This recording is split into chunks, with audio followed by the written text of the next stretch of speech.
అంటాడు సుగ్రీవుడు, అదేముందండి, చాలా చిన్న విషయమే. ఒకటి 7 సాల వృక్షాలు ఉన్నాయి అక్కడ, అన్నిటినీ అక్కర్లేదు. అందులో ఒక్క సాల వృక్షంలోకి దిగిపోయేలాగా బాణం ఏమన్నా మీ అన్నయ్య గారు వేయగలరా? వేస్తే నేను నమ్ముతా. ఆ తర్వాత దుందుభి కాయాన్ని యోజనం దూరం పడేలాగా గిరగిరా తిప్పి విసిరాడు మా అన్నయ్య ఆనాడు. ఆ కాయం ఇంకా ఇక్కడే పడింది. దాన్ని ఆయన ఏమైనా కొంచెం కదపగలడా? ఏమైనా ఒక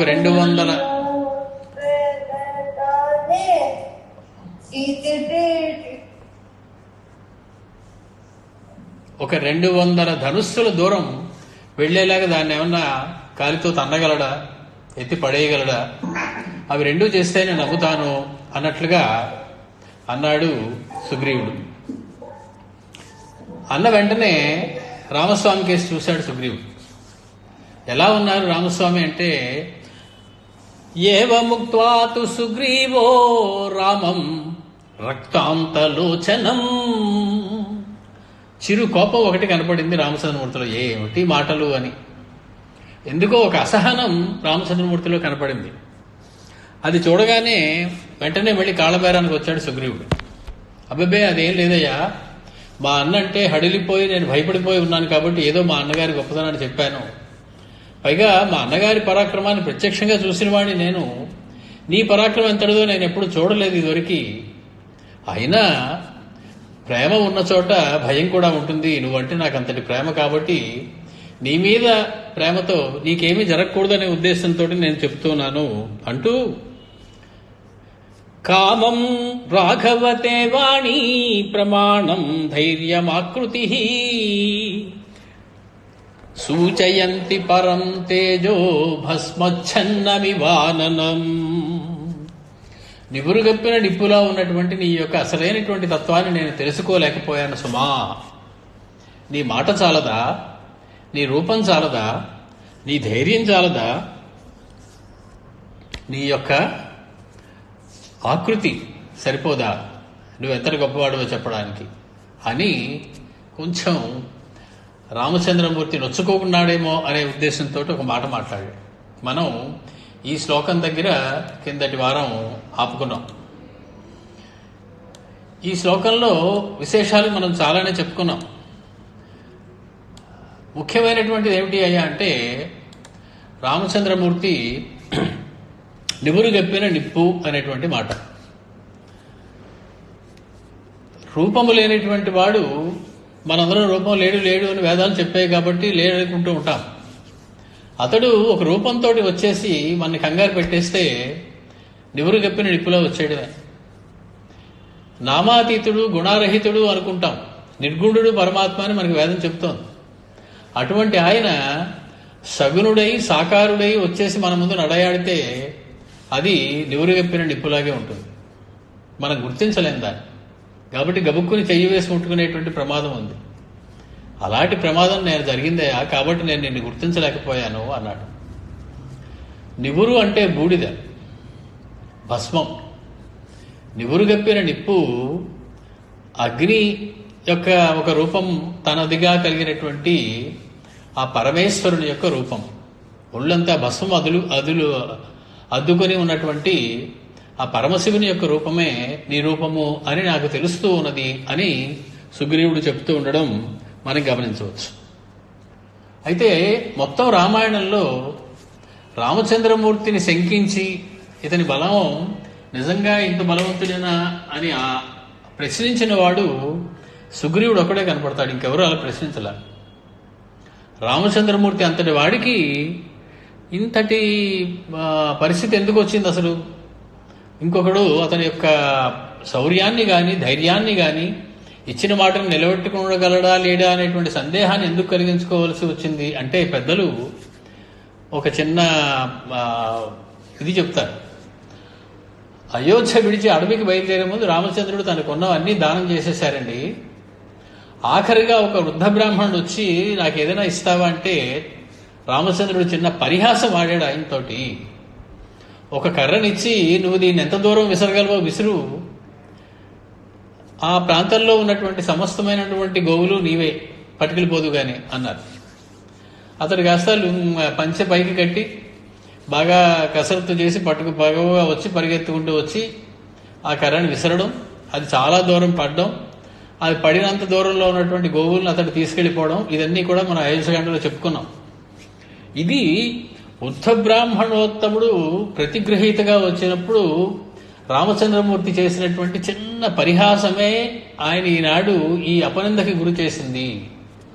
ఈ అనుమానం ఆయనకి ఒక మనిషి వల్ల లేదా ఒక వానరం వల్ల కలిగింది అని చెప్పి ఆ సద్బ్రాహ్మణుడికి పెట్టిన పరీక్ష ఇలా పరిణమించింది అని చెప్పి కొందరు పెద్దలు వ్యాఖ్యానిస్తారు. మొత్తానికి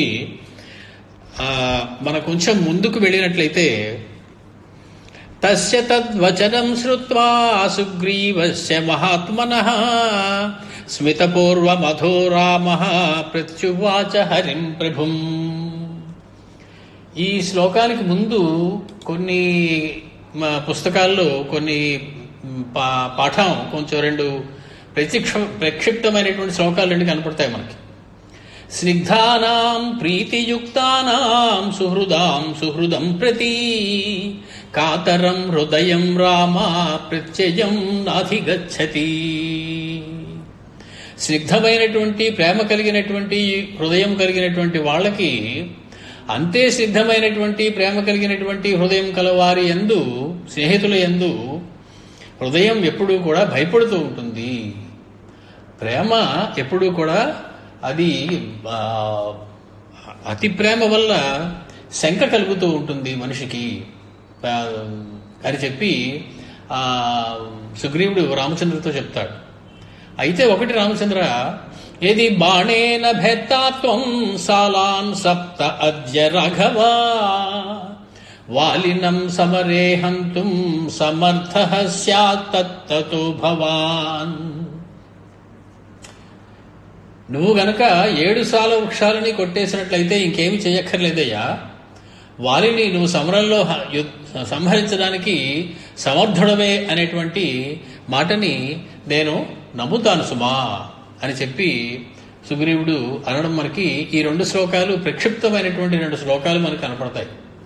కారణం ఏమిటి అంటే, ఇంతకు ముందు సుగ్రీవుడు రామచంద్రమూర్తిని ఒక సాల వృక్షాన్ని భేదించినా చాలు అన్నాడు. ఈ శ్లోకంలో ఆ 7టిని భేదిస్తే గనక నేను నమ్ముతాను అన్నట్లుగా మనకి కనపడుతూ ఉంది. కాబట్టి ఈ 2 శ్లోకాలు కూడా ప్రక్షిప్తమైనటువంటి శ్లోకాలుగానే చాలా ప్రతుల్లోంచి తీసివేయడం జరిగింది. మొత్తానికి అలా చెప్పిన తర్వాత అతని మాట విని స్మితపూర్వం అధో రామః ప్రత్యువాచ హరిం ప్రభు. రామచంద్రుడు ఎప్పుడు మాట్లాడినా స్మితపూర్వ భాషయే. ముందు చిన్న చిరునవ్వు వస్తుంది, ఆ తర్వాత ఆయన మాట వస్తుంది. అటువంటి స్మితపూర్వ భాషి అయినటువంటి రామచంద్రమూర్తి పలుకుతూ ఉన్నారు సుగ్రీవుడితోటి. యది న ప్రత్యయోస్మాసు విక్రమే తవ వానరా ప్రత్యయం సమరే శ్లాఘ్యం అహం ఉత్పాదయామితే. దీని గురించి అంత ఆలోచించడానికి కంగారు పడడానికి ఏముందయా సుగ్రీవా? నీకు నా యొక్క పరాక్రమం మీద నమ్మకం లేదు, పర్వాలేదు. నీకు నమ్మకాన్ని కలిగించడం కోసం నువ్వు చెప్పిన పనులు చిన్న చిన్న పనులు 2 చెప్పావు అంతే కదా. ఆ 2 చేసి నీకు నా పరాక్రమం మీద నమ్మకం కలిగించేలా చేసి ఆ తర్వాతే నేను నా పరాక్రమాన్ని మీ అన్నగారి ముందు ప్రదర్శిస్తాను. దానిలో పెద్ద ఆలోచించడానికి ఏముంది? చాలా సిద్ధమైనటువంటి మనసుతోటి స్నేహితుడు అయిన నువ్వు నా మీద ప్రేమతో నాకేమైనా అపకారం కలుగుతుందేమో అనే దృష్టితోటి నా పరాక్రమం కూడా ఒకసారి అటు ఇటు చూసుకోవాలి, మా అన్నగారి పరాక్రమం గొప్పదా నీదా, తొందరపడి ఇటువంటి వాటిలో దిగకూడదు అని నా యొక్క మంచిని కోరి నువ్వు చెప్పావు, హితాన్ని కోరి నువ్వు చెప్పావు. నువ్వు దానికి నమ్మకం కలిగితే నీకు మనశ్శాంతిగా ఉంటుంది అని నాకు అర్థమైంది. అదే ఉంది, దానికి చాలా సులువుగా చేయొచ్చు దాన్ని. ఏవముక్త్వా తు సుగ్రీవం సాంత్వం లక్ష్మణ పూర్వజః రాఘవో దుందుభే కాయం పాదాంగుష్ఠేన లీలయా తోలయిత్వా మహాబాహుః చిక్షేప 10 యోజనం. ఎడమకాలి బొటకనవేలు ఆ దుందుభి యొక్క ఆ కళేబరానికి దగ్గరగా పెట్టారు రామచంద్రమూర్తి. క్యారమ్ బోర్డులో కాయిన్స్ మనం ఒక వేలుతో ఇలా కొట్టినట్టుగా ఆ బొటకన వేలుతోటి, ఎడమకాలి బొటకన వేలుతోటి ఒక్కసారి ఆ దుందుబి యొక్క కాయాన్ని తగిలిచారు రామచంద్రమూర్తి. పాదాంగుష్ఠేన లీలయా. ఇదంతా విలాసం స్వామికి. ఆయన ఏమంత కష్టపడక్కర్లేదు ఇలాంటి వాటి. ఇదొక ఆట, ఇదొక క్రీడ ఆయనకి. దానికి ఎప్పుడైతే ఆ పాదాంగుష్టంతో ఇలా తగిలించారో, చిక్షేప దశయోజనం, ఒక 200 ధనుస్సులు దూరం వెళితే చాలు అన్నవాడికి చూపించారు 10 యోజన దూరం వెళ్ళిందట. యోజనం అంటే 8 మైళ్ళు, 80 మైళ్ళ దూరంలో పడిందట ఆ కళేవరం కాస్త వెళ్ళి. అంతటి అద్భుతమైన ప్రతాపం చూపించారు రామచంద్రమూర్తి తన ఎడమ కాలి యొక్క బొటకన వేలితోటి. ఇంత చేసి అసురస్య తనుం సుష్టం పాదాంగుష్ఠేన వీర్యవాన్ క్షిప్తం దృష్ట్వా తతః కాయం సుగ్రీవః పునరబ్రవీత్. చూశాడు సుగ్రీవుడు, ఆశ్చర్యపోయాడు. 10 యోజనాల దూరం వెళ్ళింది ఆ దుందుబి యొక్క కాయం. వెంటనే కళ్ళు మూసుకుని లెంపలు వేసుకుని ఆయన పాదాల మీద పడి క్షమాపణ వేడవలసినటువంటి అవసరం ఉన్నది కదా. పొరపాటు చేశాను స్వామి, మీ పరాక్రమాన్ని తక్కువగా అంచనా చేశాను స్వామి అని పడిపోవద్దు. చూసి రాముడు చంద్రమూర్తితోటి మాట్లాడుతున్నారు. ఎలాగా?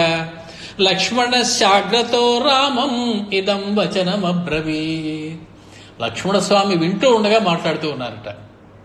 అంటే ఇప్పుడు సుగ్రీవుడు చేయబోయేటువంటి పొరపాటుకి ఒక సాక్ష్యం లక్ష్మణస్వామి. రేపు ఏదైనా శిక్ష సుగ్రీవుడికి పడితే నేనెప్పుడు అలా అన్నాను, అది ఎక్కడ తప్పు చేశాను అనడానికి కూడా వీల్లేదు. ఓ పక్క హనుమత్ స్వామికి గమనిస్తూ ఉన్నారు జరుగుతున్నదంతా. సుగ్రీవుడు లక్ష్మణస్వామి వింటూ ఉండగా రామచంద్రమూర్తితో ఇలా అంటూ ఉన్నారు. ఎంతటి అవివేకమో చూడండి. ఆర్ద్రః సమాంసః ప్రత్యగ్రహ క్షిప్తః కాయః పురాసఖే. రామచంద్ర, మర్చిపోయాను, నాకు ఇప్పుడు అనిపిస్తూ ఉన్నది. ఆనాడు మా అన్నగారు దుందుభికాయాన్ని యోజనం దూరం పడేలా విసిరినప్పుడు అది ఆర్ద్రః, బాగా తడిగా ఉన్నది, దాని నిండా రక్తమాంసములున్నవి. సమాంసః ప్రత్యగ్రహ క్షిప్తః కాయః పురాసఖే. అటువంటి దాన్ని తన ముందు విసిరి అంత దూరం పడేలా వేశారు మా అన్నగారు. కానీ లఘు సంప్రతి నిర్మాంసః తృణభూతశ్చ రాఘవ. ఎన్నాళ్ళ క్రితమో జరిగిన విషయం అయ్యా అది. ఆ కాయం ఇక్కడ ఎన్నాళ్ళ నుంచో పడి ఉంది, ఎండిపోయింది. ఇప్పుడు శుష్కం, ఎండిపోయినటువంటి కాయం, ఆర్ద్రమైనది కాదు. నిర్మాంసం, అందులో మాంసం అంతా కూడా క్రిమికీటకాదులు తినేయడం వల్ల అక్కడ ఏమీ లేవు, ఎముకల పొరుగులా మిగిలి ఉంది. తృణభూతశ్చ రాఘవ, తృణభూతం అయిపోయింది, తృణంతో సమానం అయిపోయింది, చిన్న గడ్డిపోసంత బరువుగా ఉన్నది. అటువంటి దాన్ని నువ్వు కాలితో తొయ్యడం అనేది, విసరడం అనేది, అది కూడా ఒక పెద్ద బ్రహ్మాండమైనటువంటి కార్యక్రమం చేశావు, నన్ను ఎలా అనుకోమంటావయ్యా? పరిశ్రాంతేన మత్తేన భ్రాత్రా మే వాలినా తదా క్షిప్తమేవం ప్రహర్షేణ భవతా రఘునందన. ఆనాడు మత్తుడై ఉన్నటువంటి నా సోదరుడు వాలి దాన్ని చాలా సులువుగా అంత దూరం విసిరాడు. ఇప్పుడు నువ్వు 10 యోజనాల దూరం విసిరావు, సరే బానే ఉంది. కానీ శుష్కమైనటువంటి దాన్ని, తృణభూతమైనటువంటి ఆ కళేవరాన్ని నువ్వు విసరడం జరిగింది. నాత్ర శక్యం బలం జ్ఞాతుం తవవా తస్య వాధికం. ఈ కార్యక్రమం వల్ల నీకెక్కువ బలం ఉందా, మా అన్న వాలికి ఎక్కువ బలం ఉందా అనేది నేను చెప్పలేను. అది నా వల్ల అయ్యేటువంటి వ్యవహారం కాదు. ఎందుకంటే రెండూ తులనాత్మకంగా పరిశీలించడానికి వీల్లేనటువంటి వ్యవహారం. ఆ రోజు ఆ కళేబరానికి ఉన్నటువంటి బలం, ఆ బరువు వేరు. ఈనాడు ఆ కళేబరాను, ఎండిపోయినటువంటి ఆ కళేబరానికి ఉన్నటువంటి బరువు వేరు. ఇది నువ్వు తోసినంత మాత్రాన మీరిద్దరికీ సమానమైన బలవంతులు ఉందని కానీ, మా అన్నకన్నా నీకు ఎక్కువ బలం ఉందని కానీ నేను ఎలా చెప్పగలుగుతాను? చెప్పలేను కదా. ఆర్ద్రం శుష్కమితి హ్యతత్ సుమహత్ రాఘవాంతరం. చాలా ముఖ్యమైనటువంటి తేడా అది నువ్వు గమనించాలి రామచంద్ర. ఆనాడు ఆర్ద్రమైనటువంటిది, సమాంసమైనటువంటిది, బరువైనటువంటిది అయినటువంటిది అది. ఈనాడు శుష్కమైనటువంటిది, నిర్మాంసమైనటువంటిది, తృణభూతమైనటువంటిది అది. ఈ రెండు రకాలు తేడా నువ్వు గమనించావా రామచంద్ర? సయేవ సంశయస్తాత తవ తస్య చ యద్బలే. ఈ కారణం వల్ల నా సంశయంలాగే ఉందయ్యా. ఇంకాను వారి గొప్ప బలవంతుడా, నీవు గొప్ప బలవంతుడా నేను ఇంకా కూడా చెప్పేటువంటి అవకాశం లేదు. ఎందుకంటే పరిస్థితి అలా ఉన్నది. కాబట్టి ఒక పని చెయ్యి. సాలమేకంతు నిర్భింద్యా భవేద్ వ్యక్తిర్బలాబలే. నువ్వు గనక ఈ 7 సాల వృక్షాల్లో ఒక్క సాల వృక్షాన్ని గనక నువ్వు భగ్నం చేసినట్లయితే, దానికి బాణం వేసి కొట్టినట్లయితే, భవేత్ వ్యక్తిర్బలాబలే, ఎవరు బలవంతులో ఎవరు బలహీనులో మీ ఇద్దరిలో నాకు తెలిసేటువంటి అవకాశం ఉంటుంది కదా. కృత్వేదకం స్కార్ముకం సజ్జం హస్తిమివాతతం హస్తమివాతతం ఆయమ్యా విసృజస్వ మహాశరం. జాగ్రత్తగా ఊపిరి తీసుకో గట్టిగా. తొండముల వంటి తొండపు ఏనుగు తొండవంతలా ఉన్నటువంటి నీ ధనుస్సుని ఎదురుగా పెట్టుకో. దాని యొక్క జావల్లిని ఆకర్ణపూర్ణం లాగి విసృజస్వ మహాశరం, ఒక బాణాన్ని విడిచిపెట్టు. చాలా కష్టపడు.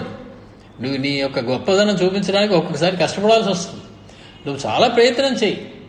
ఆ ధనుస్సుని స్థిరంగా పట్టుకో. ఆకర్ణాంతము జావలిని లాగు. అప్పుడు బాణాన్ని విడిచిపెట్టుకొని నీ కంగారేం పడకు. ఇదేదో తొందరపడి కంగారుపడి పిల్లలు పరీక్షల్లో సరిగ్గా రాయలేకపోతారు అలా పెట్టుకోకు. నువ్వు నీకు కావలసిన సమయాన్ని తీసుకుని జాగ్రత్తగా చేయి. ఇమం హిసాలం సహితస్త్వయా శరో నసంశయోత్రాస్తి విదారయిష్యతి అలం విమర్శేన మమ ప్రియం ధ్రువం కురుష్వ రాజాత్మజ శాపితో మయా. ఏదో నా సంతోషం కోసం సరదా కోసం అడుగుతున్నాను, కాస్త అది కూడా చేసి పెట్టవయ్యా. నువ్వు అదేదో దుందుభికాయ అని అడిగాను, చక్కగా చేసావు, బాగుంది పో అని సరే ఒప్పేసుకున్నాను. ఈ సాలవృక్షాన్ని కూడా నువ్వు గనక చేసినట్లయితే ఇమం హి సాలం సహితస్త్వయా శిరో న సంశయోత్రాస్తి విదారయిష్యతి. నిస్సంశయంగా నువ్వు గొప్పవాడిగా నేను ఒప్పుకోవడానికి అవకాశం ఉంటుంది. ఒక్క సాలవృక్షాన్ని నువ్వు నీ బాణంతో కన్నం పడేలా కొట్టు. నీ బాణం యొక్క బలం అంతా ఉపయోగించి. అలం విమర్శేన, ఇంకా నువ్వు గొప్ప వారి గొప్ప అనేటువంటి విమర్శలు తర్కం అవన్నీ అక్కర్లేదు. మమ ప్రియం ధ్రువం కురుష్వ రాజాత్మజ శాపితో మయా. ఓ రాజకుమారుడా, నువ్వు ఆ పని చేసినట్లయితే ఇది నేను అడుగుతున్నాను కాబట్టి నా ముచ్చట తీర్చు. ఈ సాలవృక్షాన్ని కూడా భేదించు. యథా హి తేజస్సు వరః సదా రవిః యథా హి శైలో హిమవాన్ మహాద్రిషు యథా చతుష్పాత్సు చ కేసరీ వరః తథా వరాణామపి విక్రమే నరః. ఏ రకంగా అయితే 4 కాళ్ళ జంతువులున్న వాటన్నిటిలోకి కూడా సింహమే మహాపరాక్రమశాలి గొప్పది అని అనుకుంటూ ఉంటామో, ఏ రకంగా అయితే తేజస్సు ఇచ్చేటువంటి వాటన్నిటిలోకి కూడా సూర్యుడే పరమమైనటువంటి అద్భుతమైనటువంటి తేజస్సు ఇచ్చేవాడు ఇంకెవరూ కాదనుకుంటామో, పర్వతాలన్నింటిలో ఏ రకంగా హిమవత్ పర్వతమే అన్నిటికన్నా ఎత్తైన పర్వతం, అన్నిటికన్నా గొప్ప పర్వతం అనుకుంటూ ఉంటామో, అలాగే పరాక్రమవంతులలోకెల్లా అందరికన్నా నీవే గొప్ప పరాక్రముడివి అని నేను అనుకుంటాను, నువ్వు గనక ఈ చిన్న పని కూడా చేసి పెట్టినట్లయితే అని చెప్పి సుగ్రీవుడు చెప్పాడు. ఏతచ్చ వచనం శ్రుత్వా సుగ్రీవేణ సుభాషితం ప్రత్యయార్థం మహాతేజాః రామో జగ్రాహ కార్ముకం. రామచంద్రమూర్తి లేచారు. ఆహా అన్నారు. వెంటనే జగ్రాహ కార్ముకం, ఆ కార్ముకాన్ని చేత్తో పట్టుకున్నారు. ప్రత్యయార్థం, తన పరాక్రమాన్ని లోకానికి చూపించడం కోసం కాదు, కేవలము సుగ్రీవుని నమ్మించడం కోసం, స్నేహితుడైనటువంటి వాడి యొక్క కోరిక తీర్చడం కోసం, అతడి ముచ్చట తీర్చడం కోసం ఆయన లేచి నిలబడి ఆ ధనుస్సును పట్టుకున్నారు. స గృహీత్వా ధనుర్ఘోరం శరమేకంచ మానదః సాలముద్దిశ్య చిక్షేప జాస్వనైః పూరయన్ దిశః. మొత్తం 10 దిక్కులలోనూ అద్భుతమైనటువంటి ధ్వని వచ్చేలాగా ఆ ధనుస్సుకి ఆ శరాన్ని సంధించి ఆకర్ణాంతము లాగి దాన్ని చిక్షేప విడిచిపెట్టారు రామచంద్రమూర్తి. రామచంద్రమూర్తి చేతిలోంచి విడిచిపెట్టబడింది ఒకటే బాణం. అక్కడ ఉన్నవి 7 సాలవృక్షాలు. 7 పోని ఒక వరుసలో ఉన్నాయా, ఇది ఒకదానిలోకి ఒకటి దూసుకుని వెళ్ళిపోతుంది అనుకోవడానికి 7 కూడా 7 దిక్కుల్లో ఉన్నాయి, వంకర టింకరగా ఉన్నాయి 7 సాలవృక్షాలు. బాణం అనేది వంకర టింకరగా వెళ్ళే లక్షణం లేదు దానికి. అందుకనే బాణానికి అజిహ్మగము అని పేరు సంస్కృతంలో. జిహ్మగము అంటే వంకర టింకరగా వెళ్ళేది, పాము అని అర్థం. అజిహ్మగము అంటే తిన్నగా వెళ్ళేది, ఒక చోట విడిచిపెడితే రెండో చోటుకి లక్ష్యానికి వంకర టింకర లేకుండా తిన్నగా వెళ్ళి గుచ్చుకునేది. కాబట్టి బాణానికి అజిహ్మగము అని పేరు. అజిహ్మగము అయినటువంటి బాణం వంకర టింకరగా ఉన్నటువంటి 7 సాల వృక్షాలని కొట్టేటువంటి అవకాశం ఉంటుందా అంటే ప్రస్తుతం మనకున్నటువంటి భౌతిక శాస్త్రం ప్రకారం అవకాశం లేదు. శాస్త్రాలకి మనకున్నటువంటి తర్కాలకి అతీతమైనటువంటి ప్రభావాన్ని చూపించేటువంటి అవతారం రామ అవతారం. మామూలుగా మనకు అందేటువంటి వ్యవహారం కాదు ఇది. కాబట్టి స విసృష్టో బలవతా బాణః స్వర్ణ పరిష్కృతః భిత్వా సాలాన్ గిరిప్రస్థే సప్త భూమిం వివేశ. మహర్షి కొన్ని శ్లోకాలు హ అని ముగిస్తారు. హ అని ముగించారంటే ఆశ్చర్యం, ఎంత ఆశ్చర్యం అరే! ఇది మహర్షి యొక్క ఎక్స్ప్రెషన్, ఆయన వాడేటువంటి పద్ధతి. ఈ శ్లోకానికి మళ్ళీ చివరన హ అనేటువంటి అక్షరాన్ని వేశారు ఆయన. స విసృష్టో బలవతా, మిక్కిరి బలవంతుడైన రాములు వారి చేత సహా బాణ విసృష్ట స్వర్ణ పరిష్కృత. ఆ బాణం యొక్క ములుకు చివర స్వర్ణంతో చెక్కబడి ఉందట. మిక్కిరి వాడి అయినటువంటి ములుకు కలిగినటువంటి బాణం అది. అది భిత్వా సాలాన్ గిరిప్రస్థే సప్త భూమిం వివేశ. సప్తసాలాన్ భిత్వా, 7 సాల వృక్షాలని కూడా నేలమట్టం అయిపోయాయి 7 ఈ బాణం తగలగానే.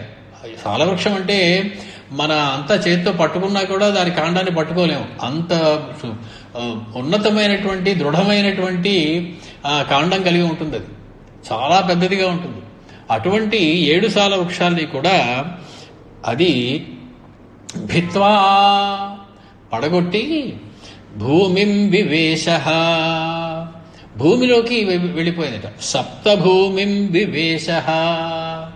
ఈ సప్త అనేది సాల వృక్షాలకైనా పెట్టుకోవచ్చు, ఆ భూమికైనా పెట్టుకోవచ్చు.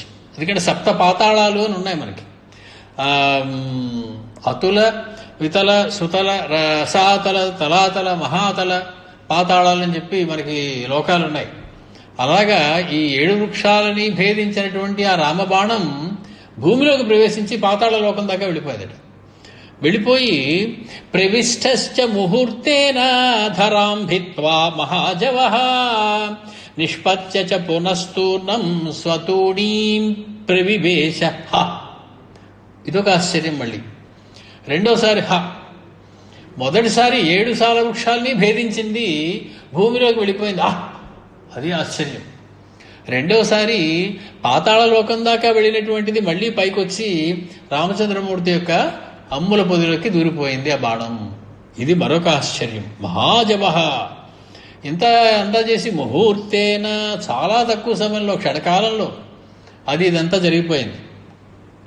మనకి పాతాళంలోకి ఎందుకు ప్రవేశించింది అసలు? రామచంద్రమూర్తి వేసినటువంటి బాణం సప్తతాళాలని వృక్షాలని భేదించి మళ్ళీ తూడీనంలోకి వచ్చేయచ్చు కదా, పాతాళంలోకి ప్రవేశించింది అంటారేంటి మహర్షి అంటే, మనకి పురాణాంతరాల వల్ల కొన్ని కథలు తెలుస్తూ ఉంటాయి.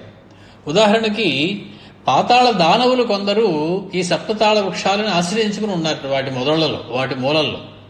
కాబట్టి ఎలాగో ఈ వృక్షాలని భంజనం చేశాం కాబట్టి దాన్ని ఆశ్రయించుకున్నటువంటి పాతాళ దానవుల్ని కూడా అది మట్టుపెట్టి బయటకు వచ్చింది. ఏకక్రియ వ్యర్థకరి బహువద్ధకరి. అనేకమైనటువంటి వాళ్ళు ఒక్క బాణమే చేయగలదు రామ సంకల్పం చేత. కాబట్టి అది ఒక సాల వృక్షం మీదకు వేసేప్పటికీ కూడా ఆ బాణం సప్తసాల వృక్షాలని ఛేదించడమే కాదు, పాతాళంలోకి వెళ్ళిపోయి అక్కడ పాతాళ దానవుల్ని కూడా అది హంతం చేసింది అని చెప్పి మనకి చెప్తారు. ఇంకొక చిన్న అభాణకు ఉంది మనకి, యాదవాభ్యుదయం అనేటువంటి ఒక కావ్యం ఉంది. అందులో పాండవులు వనవాసం చేస్తూ ఉంటారు. ఆ వనవాసం చేస్తూ ఉంటే ఒక చోట పెద్ద ఒక గొయ్యి కనపడుతుంది. ఆ గోతులోంచి చక్కటి వెలుగుతులు కాంతులు అవి విరజిమ్ముతూ బయటకు వస్తూ ఉంటాయి. ఆశ్చర్యపోతాడు ధర్మరాజు. అక్కడ ఉన్నటువంటి మునీశ్వరులందరినీ పిలిచి, ఏమిటయా ఈ గొయ్యి ఏమిటి, దానిలోంచి ఇంతటి కాంతి రావడం ఏమిటి దీని సంగతి అని అడుగుతారు. అడిగితే అప్పుడు అక్కడ ఉన్నటువంటి మునీశ్వరులందరూ చెప్తారు, రామావతారంలో రామచంద్రమూర్తి సప్త తాళాలని భేదించినటువంటి బాణం అది పాతాళలోకం దాకా ప్రవేశించింది చూడు, మళ్ళీ పైకి వచ్చేసింది ఆ గొయ్యే ఇది. అందులోంచి వచ్చే కాంతి పాతాళాన్ని మోస్తున్నటువంటి, ఆ భూమిని మోస్తున్నటువంటి ఆదిశేషు యొక్క పడగల మీద ఉన్నటువంటి మణుల కాంతి మనకిప్పుడు పైకి ఇలా ఈ కన్నంలోంచి బయటకు వస్తుందయ్యా అని చెప్పి వారు ధర్మరాజుతో చెప్పడం మనకి యాదవాభ్యుదయం అనే దానిలో కనపడుతుంది. అది సామాన్యమైనటువంటి వ్యవహారం కాదు. అంటే ఆనాడు రామచంద్రమూర్తిగా, ఆ యుగంలో రామచంద్రమూర్తి కొట్టినటువంటి కన్నం ధర్మరాజు పాండవులు వనవాసం చేస్తున్న సమయంలో కూడా ఇంకా అలాగే తెరుచుకునే ఉంది. కింద పాతాళంలోని నాగుల యొక్క ఆ రత్నముల యొక్క కాంతులు దాని నుంచి ఒక పెద్ద సెర్చ్ లైట్ పైకి వేస్తే ఎలా వస్తుందో అలా కాంతి వస్తూ ఉన్నది. అది చూసి ఆశ్చర్యపోయారు పాండవులు. ఇది మనకి యాదవాభ్యుదయంలో కనపడుతుంది. ఇంకొక చిన్న ఆభాణకం కూడా మనకు కనపడుతుంది. ఏమిటంటే 7 సాల వృక్షములు ఒకే వరుసలో లేని వాటిని రామచంద్రమూర్తి బాణంతో ఎలాగ భేదించగలిగారు అంటే, మనకి కొన్ని పురాణాల ప్రకారం ఏం తెలుస్తుందంటే, ఈ సప్తసాల వృక్షాలకి అడుగున ఒక మహాసర్పం ఉన్నదట. ఆ సర్పము వంకరటింకరగా అలా పడుకునుంది. వాటి పైనుంచి మొలిచిపోయే ఈ సప్తసాల వృక్షాలు కొన్ని ఏళ్ల నుంచి. ఆ సప్తం కదలటం లేదు, అలాగే పడుకుని ఉన్నది. రామచంద్రమూర్తి ఎప్పుడైతే తన ధనుస్సుకి బాణాన్ని ఎక్కుపెట్టి, జావలికి బాణాన్ని ఎక్కుపెట్టి సాల వృక్షాన్ని భేదించుదాం అనుకున్నారో, ఆ పావును ఒకళ్ళు చూసేశారు. పావు సంగతి ఎవరికి తెలుస్తుంది? ఇంకో పావుకు తెలుస్తుంది. సీతమ్మ వారు కూడా సుందరకాండలో అదే మాట చెప్తారు. పావు సంగతి పావుకే తెలుస్తుందయా. ఎవరో కోతి వచ్చాడు, ఎవరమ్మా ఆవిడ అంటే, ఆవిడ ఏమో నాకు తెలియదయ్యా, పావుల సంగతి పావుకే తెలుస్తుంది, నన్ను అడుగుతారు ఏమిటి అందా. అలాగా లక్ష్మణస్వామి చూశారు ఆ పావుని. ఎందుకంటే ఆయన ఆదిశేషుని యొక్క అవతారం. అరణ్యంలో ఉన్నప్పుడు ఆ పాము యొక్క ఈ సప్తసాల వృక్షాలకి అడుగునటువంటి పాము లక్ష్మణస్వామికి కనపడింది. వెంటనే దాని తోక మీద గట్టిగా కాలు పెట్టి ఆయన గట్టిగా నొక్కారట. నొక్కగానే అది బిర్ర బిగుసుకుపోయి తిన్నగా అయిపోయింది. ఆ పాము బిగుసుకుపోయింది. సప్తసాల వృక్షాలు ఒక వరుసలోకి వచ్చేసాయి. రామచంద్రమూర్తి వేసిన బాణం సప్తసాల వృక్షాలను కూడా భేదించింది. ఇది కొన్ని పురాణాల ప్రకారం చెప్పింది. అయితే దీనివల్ల రామచంద్రమూర్తి యొక్క పరాక్రమాన్ని మనం తగ్గించి చెప్పినట్లే అవుతుంది తప్ప పరాక్రమాన్ని పెంచినట్టు చెప్పటంలో. ఎందుకంటే సప్తసాల వృక్షాలు ఏ వరుసలో ఉన్నా కూడా భేదించగలదు రాముడు వేసిన బాణం. కారణం, ఒక తృణాన్ని తీసుకుని బ్రహ్మాస్త్రంగా మంత్రించి కాకాసురుడి మీద వేసినప్పుడు అది ఒక వరుసలో వెళ్ళలేదు, ఎన్ని వరుసల్లో వెళ్ళిందో చెప్పలేవు. ఎన్ని వంకరడింకలు తిరిగిందో, ఎన్ని లోకాలకు వెళ్ళిందో, పైకి వెళ్ళింది, కిందకి వెళ్ళింది, కుడిపక్క వెళ్ళింది, ఎడంపక్క వెళ్ళింది. ఎటు వెళితే అటు తరిమి వెళ్ళింది ఆ బ్రహ్మాస్త్రం. కాబట్టి అన్నీ ఒక వరుసలోనే ఉంటే రామచంద్రమూర్తి కొట్టగలరు, వంకరటింకరుగా ఉంటే కొట్టలేరు అనేటువంటి మాటే లేదు. కాబట్టి సరే, చిన్న చిన్న పిట్ట కథలు లాంటివి కొన్ని చేరుతూ ఉంటాయి, కొన్ని పురాణాల్లో ఉంటాయి, కొన్ని పెద్దలు ఏవో చెబుతూ ఉంటారు. మొత్తానికి సప్తసాల వృక్షాలని కూడా రామచంద్రమూర్తి ఒకే ఒక బాణంతో భంగం చేశారు. తాన్ దృష్ట్వా సప్త నిర్భిన్నాన్ సాలాన్ వానర పుంగవః రామస్య శరవేగేన విస్మయం పరమంగతః ఆశ్చర్యవత్ పశ్యతి కశ్చిదేనం. పరమాత్మను తెలుసుకునేటప్పుడు కొంతమంది ఆయన్ని ఆశ్చర్యంగా చూస్తారటంతే. అంటే అది మనసులో ఆ పరమాత్మ యొక్క స్వరూపం ప్రకటన కాగానే మనకి కలిగేటువంటి మొదటి భావన ఏంటంటే ఆశ్చర్యం. విస్మయం పరమంగతః, ఆ పరమమైనటువంటి విస్మయం కలిగిందట సుగ్రీవుడికి. ఇటువంటి వాడితోట నేను స్నేహం చేశాను, ఇంతటి మహాత్ముడితోట అని చెప్పి ఆ రామచంద్రమూర్తి యొక్క శరవేగానికి పరమ విస్మయాన్ని పొందాడు సుగ్రీవుడు. సద్మూర్ధ్నాన్యపతత్ భూమౌ. మనం 4 రోజుల నుంచి, వారం రోజుల నుంచి అనుకుంటున్నాం ఎప్పుడు జరుగుతుందా ఈ కార్యక్రమం అని. ఇప్పుడు జరిగింది. మూర్ధనాన్యపతత్ భూమౌ. రామచంద్రమూర్తి యొక్క పరాక్రమాన్ని చూసేటప్పటికి ఇక మాట్లాడలేక అప్రయత్నంగా ఒక దండంలాగా ఆయన పాదాల మీద పడిపోయాడు. ప్రలంబీకృత భూషణ. అతని యొక్క భూషణాలన్నీ వేలాడుతూ నేలను తాకుతూ ఉన్నాయి. అంటే సాష్టాంగ నమస్కారం చేస్తూ ఉన్నాడు రామచంద్రమూర్తికి. సుగ్రీవ పరమ ప్రీతో రాఘవాయ కృతాంజలి. 2 చేతులు జోడించి ఆయన సాష్టాంగ నమస్కారం చేసి రామ పాదాలపై పడ్డాడు సుగ్రీవుడు. ఇదంచోవాచ ధర్మజ్ఞం కర్మణా తేన హర్షితః రామం సర్వాస్త్ర విదుషాం శ్రేష్టం సూరం అవస్థితం. జగదేక ధానుష్కులైనటువంటి రామచంద్రమూర్తికి, సర్వాస్త్ర విదుషులలోకెల్లా గొప్పవాడైనటువంటి శ్రేష్ఠుడైనటువంటి రామచంద్రమూర్తికి, సూర్యుడైనటువంటి ఎదురుగా నిలబడినటువంటి రామచంద్రమూర్తికి ఆయన చేసినటువంటి పనిచేత మిక్కిలి హర్షం పొందినటువంటి వాడి ధర్మజ్ఞుడైన రామచంద్రమూర్తితోటి సుగ్రీవుడు పలుకుతూ ఉన్నాడు. సేంద్రానపి సురాన్ సర్వాన్ త్వం బాణైః పురుషర్షభా సమర్థః సమరే హంతుం కిం పునర్వాలినం ప్రభో. మళ్ళీ కైముతిక న్యాయం వాడుతూ ఉన్నాడు సుగ్రీవుడు. నువ్వు ఇదివరకు ఒకసారి వాడాడు ఇలాంటిదే. నీ అండ ఉంటే సమస్తమైనటువంటి దేవేంద్రుని లోకాన్ని కూడా నేను తిరిగి పొందగలనే, అలాంటిది ఒక కిష్కింధ రాజ్యాన్ని పొందలేనట్టయ్యా ఆ మాత్రం అన్నాడు. ఇప్పుడు ఏమంటున్నాడు? సేంద్రానపి సురాన్ సర్వాన్ త్వం బాణైః పురుషర్షభ. ఓ పురుషశ్రేష్ఠుడా, సమస్తమైనటువంటి ఇంద్రుడితో కూడినటువంటి సమస్తమైనటువంటి దేవతలను కూడా నువ్వు బాణములతోటి హంతుం శక్యః, సంహరించడానికి, వాళ్ళని మట్టుబెట్టడానికి, వాళ్ళని పరాభవించడానికి నువ్వు సమర్థత కలిగినటువంటి వాడివి. సమరే హంతుం కిం పునర్వాలినం ప్రభో.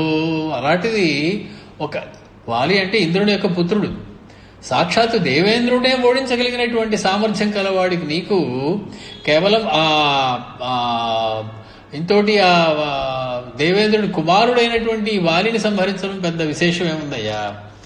సేంద్రానపి సురాన్ సర్వాన్ తం బాణైః పురుషర్షభా సమర్థః సమరే హంతుం కిం పునర్వాలినం ప్రభో.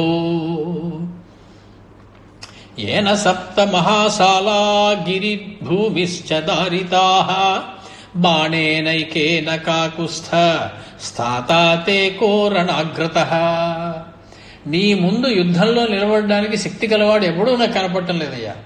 వాలి ఏమిటి, వాలి తండ్రి అయినా సరే, ఆ దేవేంద్రుడైనా సరే నీ ముందు ఆగలేరు. అటువంటి పరాక్రమం నీకుంది. ఎందుకు చెప్తున్నానంటే, నీ చేత విడిచిపెట్టినటువంటి ఆ బాణం సప్తసాల వృక్షాలని పడగొట్టడమే కాకుండా ఆ పర్వతాన్ని కూడా భేదించి భూమిని కూడా కన్నం పెట్టుకుంటూ లోపలికి వెళ్ళిపోయి మళ్ళీ బయటకు వచ్చి నీ అమ్ముల పొదిలో కూర్చుందయ్యా ఆ బాణం. కాబట్టి సప్త మహాసాలా గిరిభూమిశ్చ దారితాః. ఈ సప్త అన్నది మహాసాల వృక్షాలకి పెట్టుకోవచ్చు, సప్తగిరులకి పెట్టుకోవచ్చు, అలాగే భూమిని సప్త లోకాల్లోకి కూడా పెట్టుకోవచ్చు. ఆ రకంగా 7 లోకాలని భేదించేది పాతాళంలోకి వెళ్ళిపోయింది. సప్త కులపర్వతాలని భేదించేటువంటి సామర్థ్యం కలిగినటువంటి బాణమయ్య రామచంద్ర అనేది. అద్యమే విగత శోక. ఇప్పటికీ నాకు హాయిగా ఉందయ్యా, ఇప్పటికీ మనశ్శాంతిగా ఉందయ్యా, ఇప్పటికీ నా శోకమంతా తీరిందయ్యా. ప్రీతిరద్య పరామమా. నీ యందు నా యొక్క ప్రీతి పరమమైనటువంటిదై ఉన్నది, చాలా ఎక్కువ ప్రేమగా ఉన్నది నీవు అంటే. నీ మీద నాకు పరమమైనటువంటి ప్రీతి కలుగుతూ ఉన్నది. సుహృదం త్వాం సమాసాద్య మహేంద్ర వరుణోపమం. రామచంద్రమూర్తికి మహేంద్రుడితోటి ఉపమానం చెప్పడం మనం చాలాసార్లు చూస్తూ ఉంటాం. దేవేంద్రుడు నిజంగా ఆలోచిస్తే రామచంద్రమూర్తి ముందు చాలా చిన్నవాడు. అది నీచోపమం అవుతుంది తప్ప రామచంద్రమూర్తిని గొప్పవాడితో పోల్చినట్టు అవ్వదు. కానీ దేవేంద్రుడి కన్నా గొప్పవాడు ఇంకెవడూ కూడా లేడు. రామచంద్రమూర్తితో కనీసం దగ్గరలో నిలబడడానికి కూడా అర్హత కలిగినటువంటి వాడు. కాబట్టి రామచంద్రమూర్తిని ఎవరితోనైనా పోల్చాలంటే దేవేంద్రోపమం. యథాదితి వజ్రపాణినా. వజ్రపాణి అయినటువంటి తన కుమారుడి చూసి అదితి ఆనందపడినట్లుగా కౌసల్య ఆనాడు రామచంద్రుడిని చూసి ఆనందపడిందట.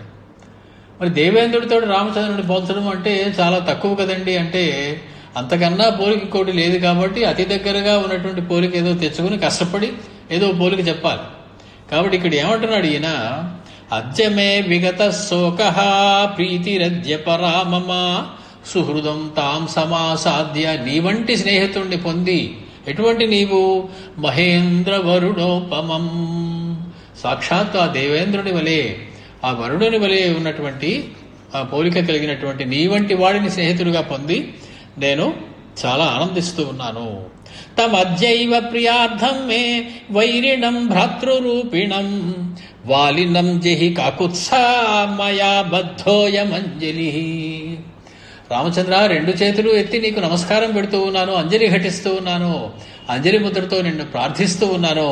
ఇంకా ఆలస్యం చెయ్యకు, ఇప్పుడే నువ్వు వైరిణం భ్రాతృరూపిణం వాలినం జహి, నాకు శత్రువైనటువంటి సోదర రూపంలో ఉన్నటువంటి ఆ వాలిని నీవు వెంటనే సంహరించు. తతో రామ పరిష్వజ్యా సుగ్రీవం ప్రియదర్శనం. రామచంద్రమూర్తి సుగ్రీవుడిని మళ్ళీ ఆలింగనం చేసుకున్నారు. మనకి 12వ సరుకు వచ్చేటప్పటికి ఇప్పటికి 4 సార్లు 3 సార్లు ఆలింగనం చేసుకోవడం అయిపోయింది. మొత్తం రామాయణంలో రామచంద్రమూర్తి అందరికన్నా ఎక్కువ సార్లు ఎవరిని ఆలింగనం చేసుకున్నారు అంటే సుగ్రీవుడిని ఎక్కువ ఆలింగనం చేసుకున్నారు, హనుమంతుడి కన్నా కూడా. మొత్తం రామాయణం చూస్తే మనకు అర్థమవుతుంది. అలాగే మళ్ళీ ఒకసారి దగ్గరకు తీసుకుని సుగ్రీవుణ్ణి ఆయన ఆలింగనం చేసుకున్నారు రామచంద్రమూర్తి. తతో రామ పరిష్వజ్యా సుగ్రీవం ప్రియదర్శనం ప్రత్యువాచ మహాప్రాజ్ఞో లక్ష్మణానుమతం వచః. లక్ష్మణానుమతం వచః, లక్ష్మణ ప్రీతివర్ధనం వచః. లక్ష్మణుడు కూడా అనుమతించేటువంటి, లక్ష్మణుడు కూడా ఆనందం కలిగించేటువంటి మాటని లక్ష్మణుడు యుయుత్సుహు అని పిలువబడేవాడు. ఎప్పుడు కూడా యుద్ధం చేయాలి అనేటువంటి కోరిక గలవాడు, తన యొక్క పరాక్రమాన్ని చూపించాలి అనేటువంటి ఉబలాటం కలిగినటువంటి వాడు, ఎప్పుడు కూడా కోపంతో అధర్మం పట్ల బుసలు కొట్టేటువంటి వాడు, సాక్షాత్తు ఆదిశేషుని యొక్క అవతారం అని. కాబట్టి ఆయనకు కూడా ఆనందం కలిగేలాగా, ప్రీతివర్ధనం అయ్యేలాగా సుగ్రీవుడితోటి రామచంద్రమూర్తి చెబుతూ ఉన్నారు. అస్మాత్ గచ్చేమ కిష్కిందాం క్షిప్రం గచ్చత్వమగ్రతః.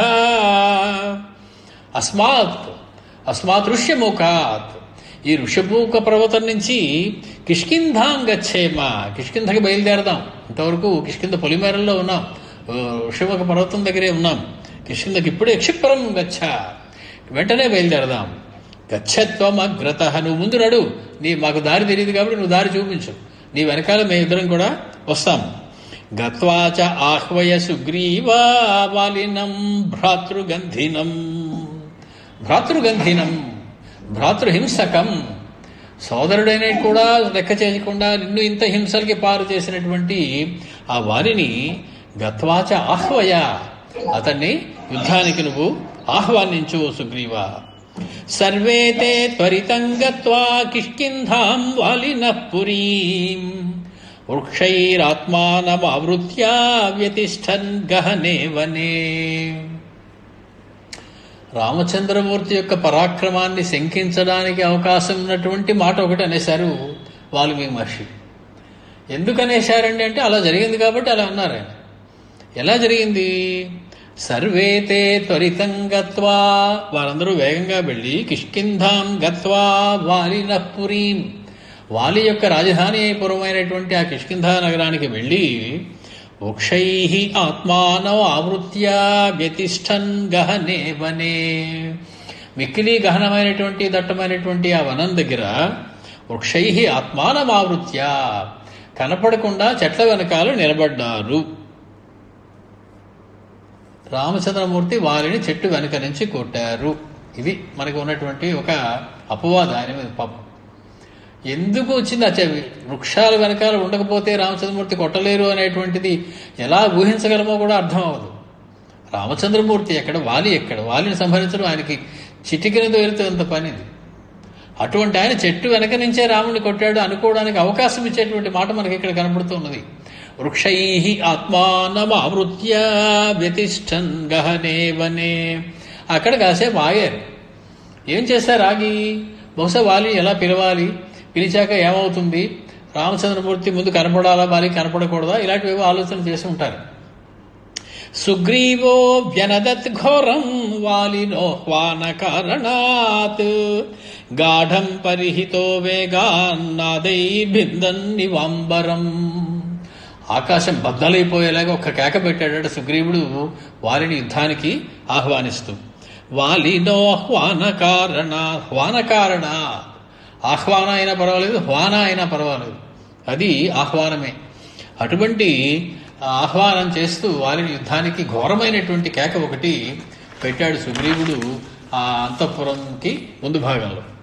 తం శ్రుత్వా నినదం భ్రాతు క్రుద్ధో వాలి మహాబలః నిశ్చక్రామ సుసంరబ్ధో భాస్కరో అస్తతటాదివా. పోలిక చెప్తే వాల్మీకి మహర్షి చెప్పాలి ఏ విషయానికైనా. ఫలానాలా ఉంది అంటే ఆయన దాని గురించి చాలా ఆలోచించవలసినటువంటి పోలిక చెప్తారు ఆయన. తం శ్రుత్వా నినదం భ్రాతు, సోదరుని యొక్క ఆ అరుపుని, ఆ కేకని విని క్రుద్ధః వారీ మహాబలః, మహాబలుడైనటువంటి కోపించినటువంటి ఆ వాలి నిశ్చక్రామ సుసంరబ్ధః, అతివేగంగా గబగబా ఆ అంతఃపురంలోంచి బయటకు వచ్చాడు. ఎలా వచ్చాడు చెప్పరా మరి? చెప్పకుండా ఎలా ఉంటారు వాల్మీకి మహర్షి? భాస్కరః అస్తతటాదివా. కొన్ని ప్రతుల్లో మనకి తోయేదాదివ భాస్కరః అని ఉంటుంది. బాగా నల్లని దట్టమైనటువంటి మేఘాల మధ్యలోంచి సూర్యుడు బయటకు వచ్చినట్టుగా వచ్చేశాడు అని మనకి కొన్ని ప్రతుల్లో ఉంటుంది. కానీ చాలా ప్రతుల్లో మాత్రం భాస్కరః అస్తతటాదివా, అస్తపర్వతం యొక్క సమీప ప్రాంతం నుంచి సూర్యుడు కిందకి దిగినట్లుగా దిగాడట. మనకి రెండు పర్వతాలు ఉంటాయి, ఒకటి ఉదయ పర్వతం, రెండు అస్తపర్వతం. ఉదయ పర్వతం నుంచి బయటకు వచ్చాడు అంటే అది శుభసూచకం. ఇంకా తర్వాత మధ్యందిన మార్తాండుడై ప్రవర్తించేటువంటి అవకాశం ఉంది. కానీ ఇతడు వస్తున్నది ఎలా వస్తున్నాడు? భాస్కరః అస్తతటాదివా, అస్తపర్వతం మీద నుంచి కిందకి దిగుతున్నట్లుగా వచ్చాడట. అంటే అంతఃపురం అంతా ఒక పర్వతం అనుకుంటే, అది ఒక అస్తపర్వతం అనుకుంటే దానిలోంచి కిందకి దిగుతూ వచ్చాడు వాలి సూర్యునిలాగా. అస్తపర్వతం నుంచి కిందకి దిగిన సూర్యుడు ఇంకా కాసేపే కనపడ్డు, అస్తమించి వెళ్ళిపోవడమే. కానీ యుద్ధానికి వెళుతున్నటువంటి వాలి ఒక అపశకున సూచకంగా ఉన్నది ఈ పోలిక అనిపిస్తుంది. చెప్పకనే మహర్షి మాటల్లో జరగబోయేది చెప్పేస్తూ ఉన్నారు. భాస్కరో అస్తతటాదివా, అస్తతట సమీపాత్ భాస్కరః యథా, అస్తతట సమీపంలో ఉన్నటువంటి ఆ సూర్యబింబం వలె కిందకి వచ్చుతున్నాడు.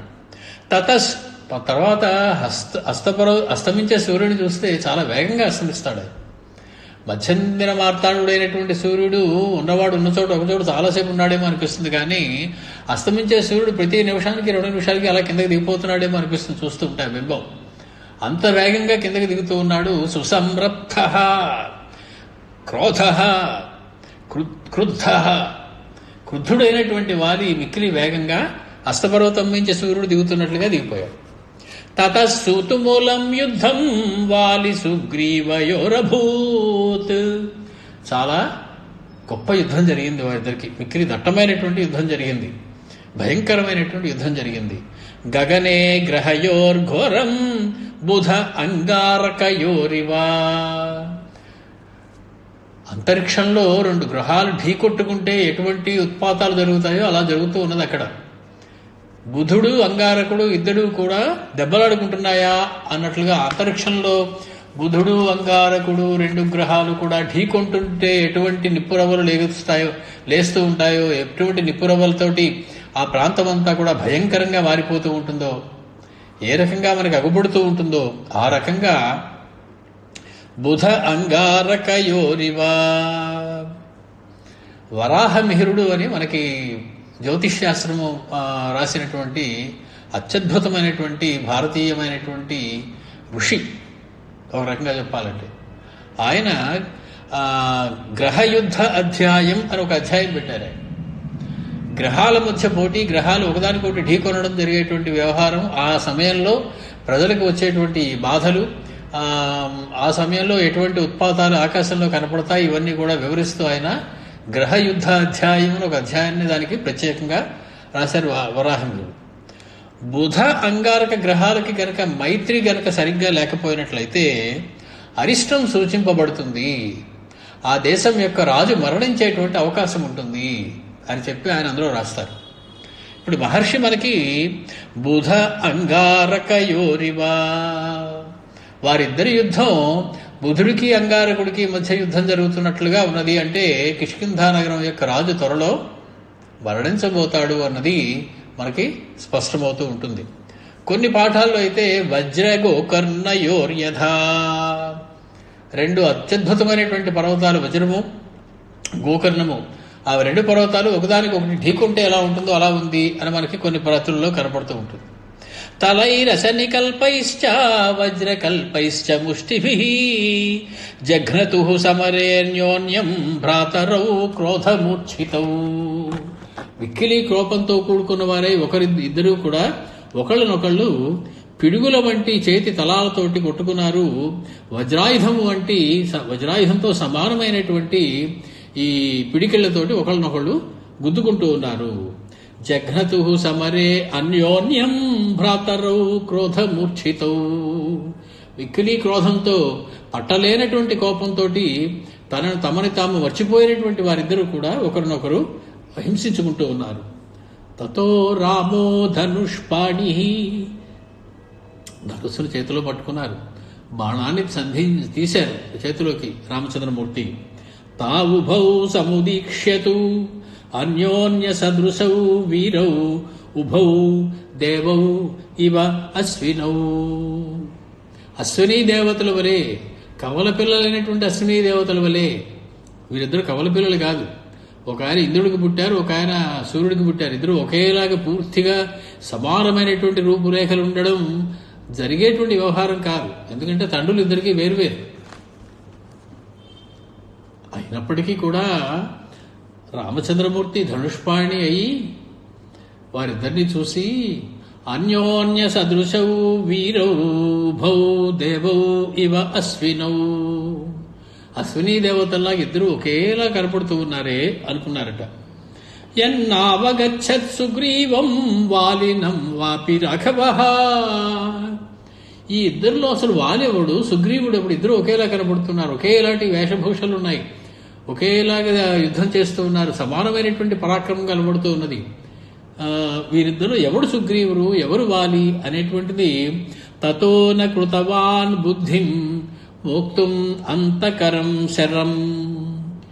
ప్రాణాలు తీసేటువంటి సంహరించేటువంటి బాణాన్ని విడిచిపెట్టడానికి సందేహిస్తూ ఉన్నారట రామచంద్రమూర్తి. ఏతస్మిన్నంతరే భగ్నః సుగ్రీవః తేన వాలినా. సుగ్రీవుడికి దెబ్బలు గట్టిగానే తగిలాయి.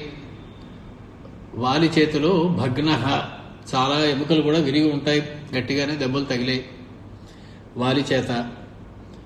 ఏతస్మిన్నంతరే భగ్నః సుగ్రీవః తేన వాలినా అపశ్యత్ రాఘవం నాథం ఋష్యముఖం ప్రదుద్రువే. ఋష్యముఖ పర్వతానికి పరిగెట్టుకుంటూ పారిపోయాడు. ఒక్కసారి ఎగాదిగా రామచంద్రమూర్తి కేసు చూసి అసహనంతో పారిపోయాడు సుగ్రీవుడు. ఇప్పుడైనా ఎవరెవరో తెలియాలి కదా. పారిపోతున్నవాడు సుగ్రీవుడు, అక్కడే నిలబడి అంతఃపురం వైపు పెడుతున్నవాడు వాలి. అందులో తెలుసుకోవడానికి పెద్ద విచిత్రం ఏమున్నది? అప్పుడైనా రామచంద్రమూర్తి బాణం వేసి ఉండొచ్చే వాలి మీద, సుగ్రీవుడు బతికిపోయి ఉండేవాడు కదా. అప్పుడు బాణం వేయలేదు రామచంద్రమూర్తి. క్లాంతః, అలసిపోయాడు. రుధిరసిక్తాంగః, ఒళ్ళంతా రక్తసిక్తమైపోయింది. ప్రహారైః జర్జరీకృతః, ఆ దెబ్బలకి ఒళ్ళంతా పిడచగట్టి పిండి పిండిలో అయిపోయింది, ముద్దగట్టిపోయినట్టు అయిపోయింది. వాలినా అభిద్రుతః క్రోధాత్ ప్రవివేశ మహావనం. వాలి తరుగుతూ ఉంటే మిక్కిలి క్రోధంతో వనంలోకి వెనక్కి పరిగెట్టుకుంటూ వెళ్ళిపోయాడు సుగ్రీవుడు. తం ప్రవిష్టం వనం దృష్ట్వా వాలి శాపభయార్డితః. ఇంకా తరుగుదాం అనుకున్నాడు వాలి వాడిని, కానీ ఋషముఖ పర్వత ప్రాంతంలోకి అడుగు పెట్టినట్లయితే అతడు వెంటనే మరణిస్తాడు. ఆ మతంగ మహర్షి ఇచ్చినటువంటి శాపం గుర్తొచ్చింది. అది గుర్తొచ్చి ఇంకక్కడితోటి తరుణం ఆపివేసి ముక్తోహ్యసి, తప్పించుకున్నావురా అన్నారట. వదిలిపెట్టేస్తున్నాను నిన్ను. ముక్తోహ్యసి త్వం ఇత్యుక్త్వా సన్నివృత్తో మహాద్యుతి. మిక్కిలి తేజస్సుతోటి ప్రకాశంతో గెలిచినటువంటి ఆ సంరంభంతో వాలి వెనక్కి తిరిగి మళ్ళీ తన అంతఃపురం కేసి నడిచి వెళ్ళిపోయాడు. ముక్తోహ్యసి, వదిలేస్తున్నాను వెళ్ళిపో అన్నట్లుగా, తప్పించుకున్నావురా అన్నాడు. రాఘవోపి సహభ్రాత్రా సహ చైవ హనుమతా తదేవ వనమాగచ్చత్ సుగ్రీవో యత్ర వానరః. రామచంద్రమూర్తి కూడా లక్ష్మణస్వామి, హనుమంత స్వామి ఇద్దరూ కూడా వెనకాల వస్తూ ఉంటే ఆ వనంలోకి, సుగ్రీవుడి వెనకాల వనంలోకి ప్రవేశం చేశారు. తం సమీక్ష ఆగతం రామం సుగ్రీవః సహ లక్ష్మణం హ్రీమాన్ దీనమువాచేదం వసుధామవలోకయన్. కళ్ళ నిండా నీళ్లు తిరుగుతూ ఉన్నాయి, కళ్ళు చింత నిప్పుల్లా ఎర్రగా ఉన్నాయి, నిలబడ్డానికి కూడా శక్తి లేనట్టుగా ఉంది ఒళ్ళంతా. తల దించుకుని నెలకేసి చూస్తూ ఉన్నాడు దీనంగా సుగ్రీవుడు రామచంద్రమూర్తి లక్ష్మణస్వామితో కలిసి రావడాన్ని చూసి. వెంటనే ఒక కేక పెట్టాడు. ఆహ్వయస్వేతి మాముక్త్వా దర్శయిత్వా చ విక్రమం వైరిణా ఘాతయిత్వా చ కిమిదానీం త్వయా కృతం. ఏమయ్యా, వారిని యుద్ధానికి అని చెప్పి నాతో చెప్పి, ముందు వారిని నేను సంహరించేంత గొప్పవాడిని అని నీ పరాక్రమాన్ని నాకు చూపించి నమ్మించి, శత్రువు చేత నన్ను తన్నులు తినిపించి, ఏమిటయ్యా నువ్వు చేస్తున్న పని? ఏమైనా బాగుందా ఇది? నన్ను ముందు నమ్మించావా? నీ పరాక్రమాన్ని చూసి నమ్మేలా చేసావా నన్ను? ఓహో, నిజమే, నువ్వు వారిని సంహరించగలవేమో అనుకున్నాను నేను. వెళ్ళి వారిని యుద్ధానికి ఆహ్వానించాను, నేను రెచ్చగొట్టావా? తీరా నేను వెళ్ళి వారిని ఆహ్వానించిన తర్వాత నా శత్రువు అయినటువంటి, నా సోదరుడైనటువంటి వారి చేత నన్ను ఇన్ని దెబ్బలు తినిపించి, కిమిదానీం త్వయా కృతం, ఏం పని చేశావయ్యా రామచంద్ర నువ్వు? తామేవ వేలాం వక్తవ్యం త్వయా రాఘవ తత్వతః వాలిన్ నైనిహన్మీతి తతో నాహమితో వ్రజే. చేత కాకపోతే ఆనాడే చెప్పుండొచ్చు కదా. వాలి చాలా బలవంతుడయ్యా, అతన్ని నేను సంహరించలేనయ్యా, నా వల్ల కాదయ్యా, నువ్వు ఇంకోటి ఎవడైనా చూసుకో సహాయం అని చెప్పి ఆ రోజే చెప్పుండొచ్చు కదా నువ్వు. తామేవ వేలాం వక్తవ్యం త్వయా రాఘవ తత్వతః వక్తవ్యం, ఉన్నట్టు చెప్పాలయ్యా. ఆ రోజు నువ్వు చెప్పలేదే, నేను సంహరించలేని వారిని నేను చెప్పేస్తుంటే అయిపోయేది కదా, నేను ఇంత దూరం వచ్చేవాడిని కదా, కాదు కదా అసలు. తామేవ వేలాం వక్తవ్యం త్వయా రాఘవ తత్వతః వాలినం న నిహన్మి ఇతి తతో నాహం ఇతో వ్రజే. నేను ఇంత కష్టపడి ఇంత దూరం వచ్చి ఉండేవాడిని కాను కదా. తస్య చైవం బ్రువాణస్య సుగ్రీవస్య మహాత్మనః కరుణం దీనయా వాచా రాఘవ పునరబ్రవీత్. చాలా కరుణ ఉట్టిపడేలాగా దీనుడిగా దీనంతో ఉన్నటువంటి స్వరంతో ఉన్నటువంటి సుగ్రీవుణ్ణి చూసినటువంటి రామచంద్రమూర్తి చాలా కారుణ్యంతో తిరిగి సుగ్రీవుడితో ఒక మాట చెప్తూ ఉన్నారు. సుగ్రీవ శ్రూయతాం తాత, ఒక్క మాట వినవయ్యా, నేను చెప్పే ఒక్క మాట నిదానించు, సంభాళించుకో, ఒక్క క్షణం తొందరపడు, నేను చెప్పేది విను. శ్రూయతాం తాత క్రోధశ్చ వ్యపనీయతాం. నీ క్రోధాన్ని, నీకు ఎంత కోపంగా ఉందో నా మీద నాకు తెలుసు. మీ అన్నగారి మీద తన్నులు తిని మీ అన్నగారి మీద కోపం రావాలి నీకు న్యాయంగా, కానీ నీకు నా మీద కోపం వస్తూ ఉన్నది, నేను రక్షించలేదే అని. కానీ నీ క్రోధాన్ని కాస్త తగ్గించుకుని శ్రూయతాం తాత, నేను చెప్పే ఒక మాట వినవయ్యా. కారణం ఏన బాణోయం నమయా సవివర్జితః. ఈ బాణాన్ని నేను ఎందుకు విడిచిపెట్టలేదో ఒక్కసారి చెప్తాను. ఆ చేతిలోంచి నా బాణాన్ని ఎందుకు విడిచిపెట్టలేదో నేను ఒక్కసారి చెప్తాను వినవయ్యా, నాకు ఒక అవకాశం నేను చెప్పని. రామచంద్రమూర్తి మొదట్లోనే తన తత్వాన్ని చెప్పారు. ఏమని? అనృతం నోక్తపూర్వం మే నచ వక్ష్యామి కదాచన. సుగ్రీవా, నేను ఇంతవరకు ఏనాడు అబద్ధం చెప్పలేదు, ఇక ముందు కూడా ఎప్పుడు అబద్ధం చెప్పను అన్నారు. అది విన్నాడు ఆ రోజు. అయినా అనుమానం వచ్చింది. తామేవ వేలాం వక్తవ్యం వాలినం న నిహన్మీతి. వాలిని చంపేస్తాను నేను, నాకు అంటబడే వరకే వారి జీవించుంటాడు, నాకు అంటబడ్డాడా అయిపోయిందే, ఎన్ని కబుర్లు చెప్పాడంటే అబద్ధాలన్నమాట అని సుగ్రీవుడికి అనిపించింది. అంటే రామచంద్రమూర్తి చెప్పిన మొదటి మాటని నమ్మలేదు. ఏం మాటది? అనృతం నోక్తపూర్వం మే నచ వక్ష్యామి కదాచన. నేను అబద్ధం చెప్పనయ్యా అన్న మాటే నువ్వు నమ్మలేదు, ఇంక తర్వాత చెప్పింది మాట నువ్వు ఇంకేం నమ్ముతావు? అలంకారేణ వేషేణ ప్రమాణేన గతేన చ త్వంచ సుగ్రీవ వాలీ చ సదృశౌ స్థః పరస్పరం. ఏమిటో ఆశ్చర్యమయ్యా మీ ఇద్దరిని చూస్తే. మీరు వేసుకున్నటువంటి అలంకారాల్లో కానీ, వేషభూషల్లో కానీ, మీ యొక్క ఒడ్డు పొడుగు కానీ, మీ యొక్క కదలిక చేసేటువంటి పద్ధతిలో కానీ, నడిచే విధానంలో కానీ త్వంచ సుగ్రీవ వాలీచ సదృశౌ స్థః పరస్పరం. ఒకేలా ఉన్నారయ్యా మీరు. మనకి ఆవుల మందలో ఆవులన్నీ ఒకేలా కనపడతాయి, కానీ ఆవులు కాచేవాడికి తెలుస్తుంది ఏవేవో భేదం.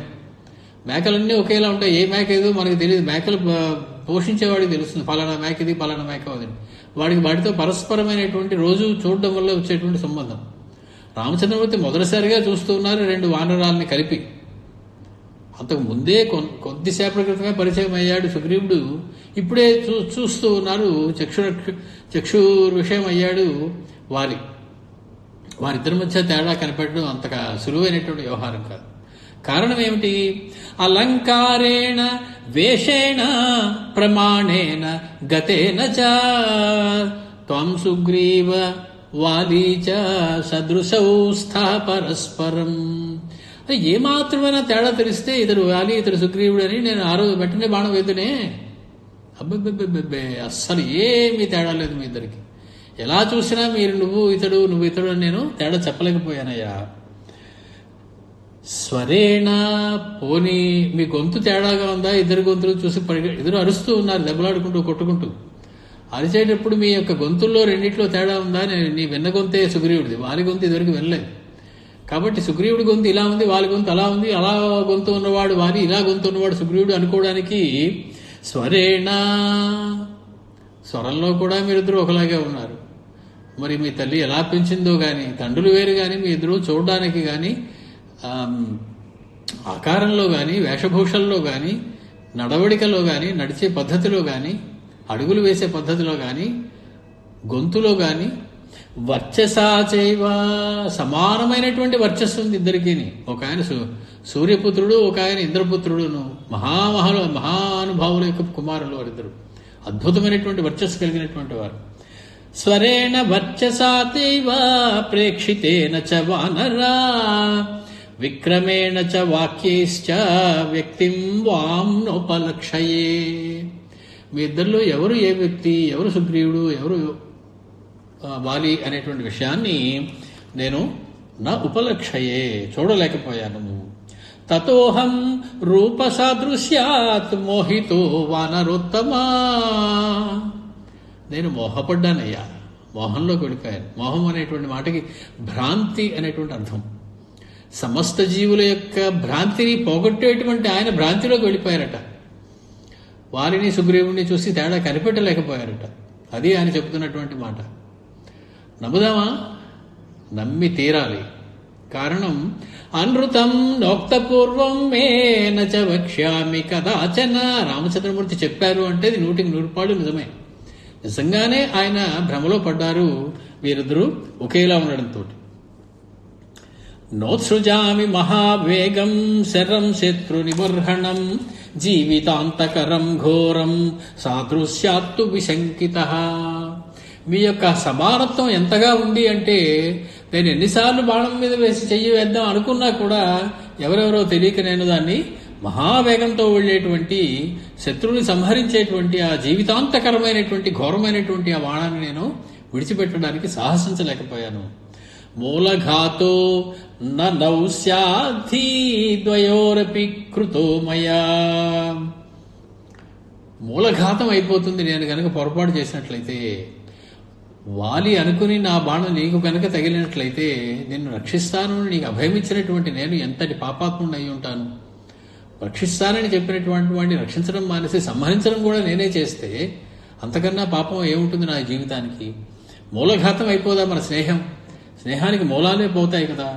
త్వయి వీరే విపన్నేహి అజ్ఞానాత్ లాఘవాత్ మయా మౌఢ్యంచ మమ బాల్యంచ ఖ్యాపితం స్యాధరీశ్వర. ఈ యుగంలోనే కాదు, యుగ యుగాల్లోనూ జనులందరూ చెప్పుకుంటారు నా యొక్క బాల్య చేష్టని, నా యొక్క మూర్ఖత్వాన్ని, నా యొక్క అజ్ఞానాన్ని లోకులందరూ కీర్తిస్తూ 10 రోజులు చెప్పుకుంటారు. ఆహాహా రామచంద్రమూర్తి అండి, రెండు కోతులు కనపడితే ఏ కోత ఏదో తెలుసుకోలేకపోయారండి ఆయన. ఆహాహా ఏమి గొప్ప దేవుడండి. రామచంద్ర నా యొక్క ఖ్యాపితం అయిపోతుంది, నా యొక్క ఖ్యాతి. ఏమని? అజ్ఞానుడని, మూఢుడని, బాలుడని, ఇవన్నీ కూడా ప్రజలందరూ చెప్పుకుంటారు కదా రేపటి నుంచి పొరపాటు ఏదైనా జరిగితే.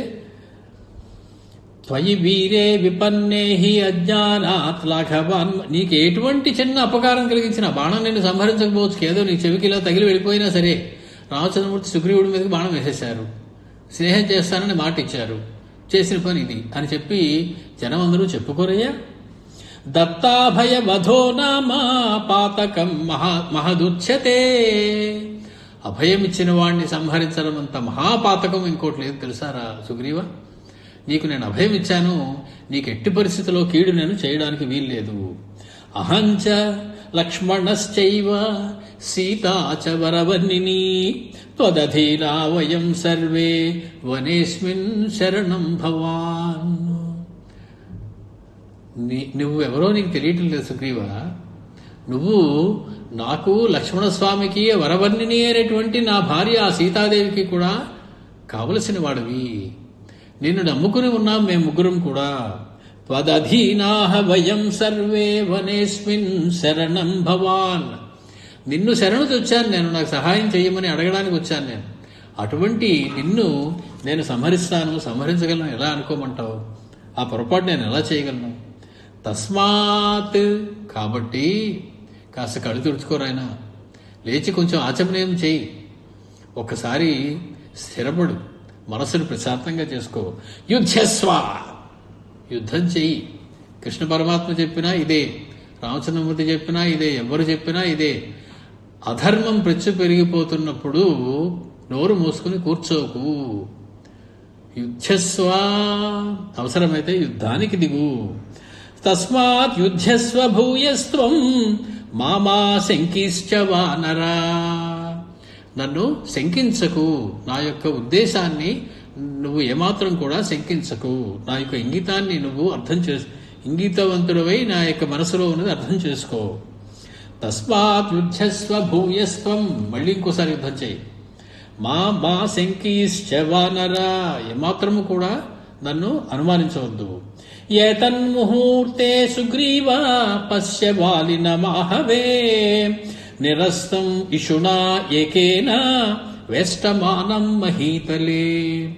ఒకే ఒక్క బాణంతో సంహరించబడినటువంటి వాలి నేల మీద పడిపోవడం నువ్వు ఇప్పుడే చూడబోతూ ఉన్నావు. ఏతన్ముహూర్తే సుగ్రీవ పశ్య, యుద్ధంలో వాలి మరణించడం ఇప్పుడే చూద్దువు గాని. అభిజ్ఞానం కురుష్వత్వం ఆత్మనో వనరేశ్వర ఏన త్వామభిజానీయాం ద్వంద్వయుద్ధముపాగతం. కానీ తొందరపడి లేచి పరిగెట్టుకుంటూ వెళ్ళిపోకయ్యోయ్, ఒక్కసారి ఆగు.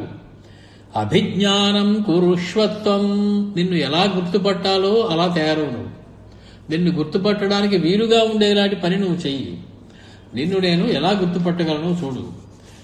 ద్వంద్వ యుద్ధంలో ఉన్నటువంటి నిన్ను వాలి కంటే భిన్నంగా నేను తెలుసుకోవడానికి ఏం చేయాలో ఆలోచించు. గజపుష్పీం ఇమాం ఫుల్లాం ఉత్పాట్య శుభలక్షణాం కురు లక్ష్మణ కంఠేస్య సుగ్రీవస్య మహాత్మనః. రామచంద్రమూర్తి చేసేటువంటి కొన్ని పనులు ఒళ్ళు పులకరిస్తుందండి. విభీషణ శరణాగతిలో విభీషణుడికి శరణ ఇవ్వద్దు అని చెప్పారు సుగ్రీవుడు. సరే చూద్దాం, పరీక్ష చేసి ఇవ్వండి, ఇవన్నీ తక్కిన వాళ్ళందరూ చెప్పారు. కానీ చివరికి ఆయన శరణాగతి ఇచ్చేసిన తర్వాత ఎదుర్కొని ఆయనకి స్వాగతం చెప్పి తీసుకువచ్చే పనిని సుగ్రీవుడికి అప్పచెప్పారు. ఎవరైతే శరణాగతి వద్దన్నారో వారికే పని అప్పచెప్పి సుగ్రీవుడిని ఆహ్వానించి కిందకి తీసుకురావయ్యా అని చెప్పి పంపించారు. అంటే సుగ్రీవుడు రామచంద్రమూర్తి మాటలు ఒప్పుకున్న తర్వాత అతడికి శరణ ఇవ్వద్దు అని చెప్పినటువంటి అపరాధం తొలగిపోవడానికి అక్కడ చాలా మంది ఉన్నారు, ఎవరినైనా పంపించవచ్చు కదా, ఎవరిని పంపరు. ఆయన సుగ్రీవుడినే వెళ్ళి నువ్వు విభీషణ్ణి తోడుకుని రావయ్యా అని చెప్తారు. సుగ్రీవుడికి తెలియాలి ఇప్పుడు లక్ష్మణస్వామికి అపకారం జరిగింది లేదా అవమానం జరిగింది సుగ్రీవుడి వల్ల. ఎందుకని రామచంద్రమూర్తికి ఆసనం వేసి సుగ్రీవుడు లక్ష్మణస్వామికి ఆసనం వేయలేదు. 2 పర్యాయాలు, 2 సార్లు కూడా దాన్ని సవరించిన వారు హనుమత్స్వామి. ఒకసారి గంధపు చెట్టు యొక్క కొమ్మను తీసుకొచ్చి ఆసనంగా వేశారు, మరొకసారి సాలవృక్షం యొక్క సుపుష్పితమైనటువంటి శాఖను తీసుకొచ్చి లక్ష్మణస్వామికి ఆసనంగా వేశారు. 2 సార్లు కూడా లక్ష్మణస్వామికి ఆసనం కూడా సమర్పించకుండా అగౌరవపరిచినటువంటి సుగ్రీవుడి మెడలో గజపుష్పీం ఇమాం ఫుల్లాం ఉత్పాట్య శుభలక్షణాం కురు లక్ష్మణ కంఠేస్య. నన్ను ఇలా అవమానించాడు, వీడితో నాకు ఎప్పటికైనా శత్రుత్వం అని లక్ష్మణస్వామి అనుకుంటారేమని భయం రామచంద్రమూర్తికి. లేదా లక్ష్మణస్వామికి సుగ్రీవుడికి మధ్య ఎటువంటి పొరపచ్చాలు ఉండకూడదు. అవన్నీ కూడా ఈయన చేసేటువంటి పనితో పూర్తిగా పోవాలి. కాబట్టి లక్ష్మణ నువ్వు వెళ్ళి హనుమస్వామితో చెప్పిన పని ఆయన క్షణంలో చేసి పట్టగలడు.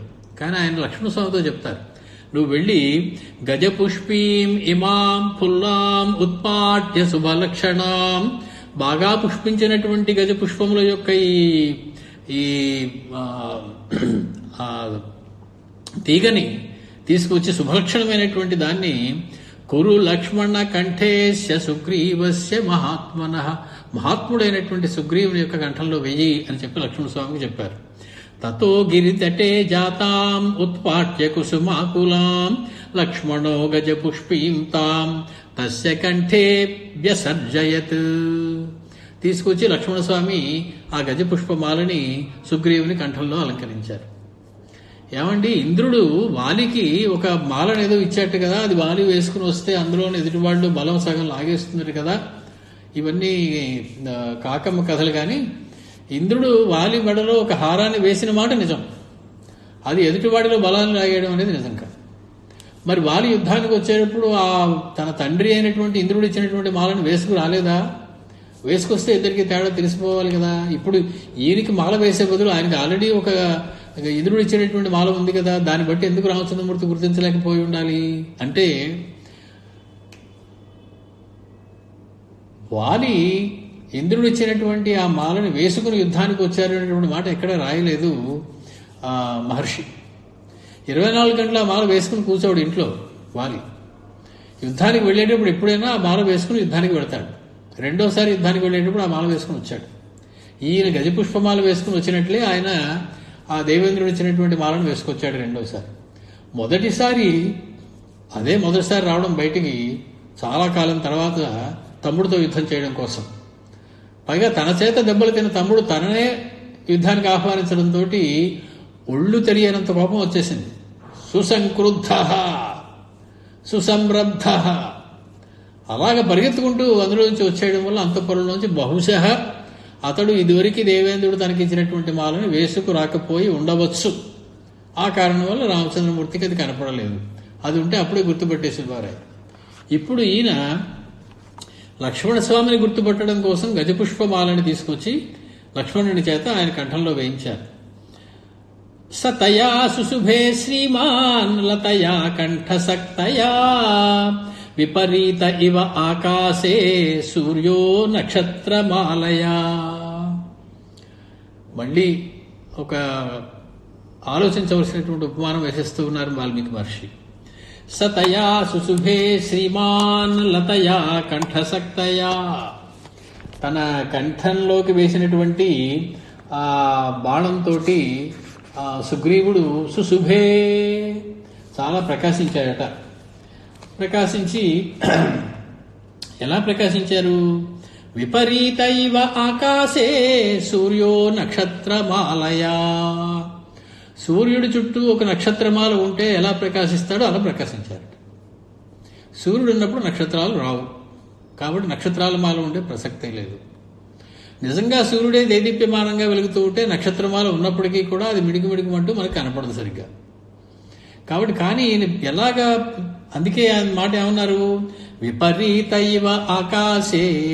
సాధారణంగా జరగదయ్యాది, కానీ ఒక విపరీతం ఏదైనా జరిగిందనుకో, అలా కాకుండా ఇంకోలా జరిగేటువంటి వ్యవస్థ పరిస్థితి ఒకసారి వచ్చిందనుకో, అప్పుడు విపరీత ఇవ ఆకాశే.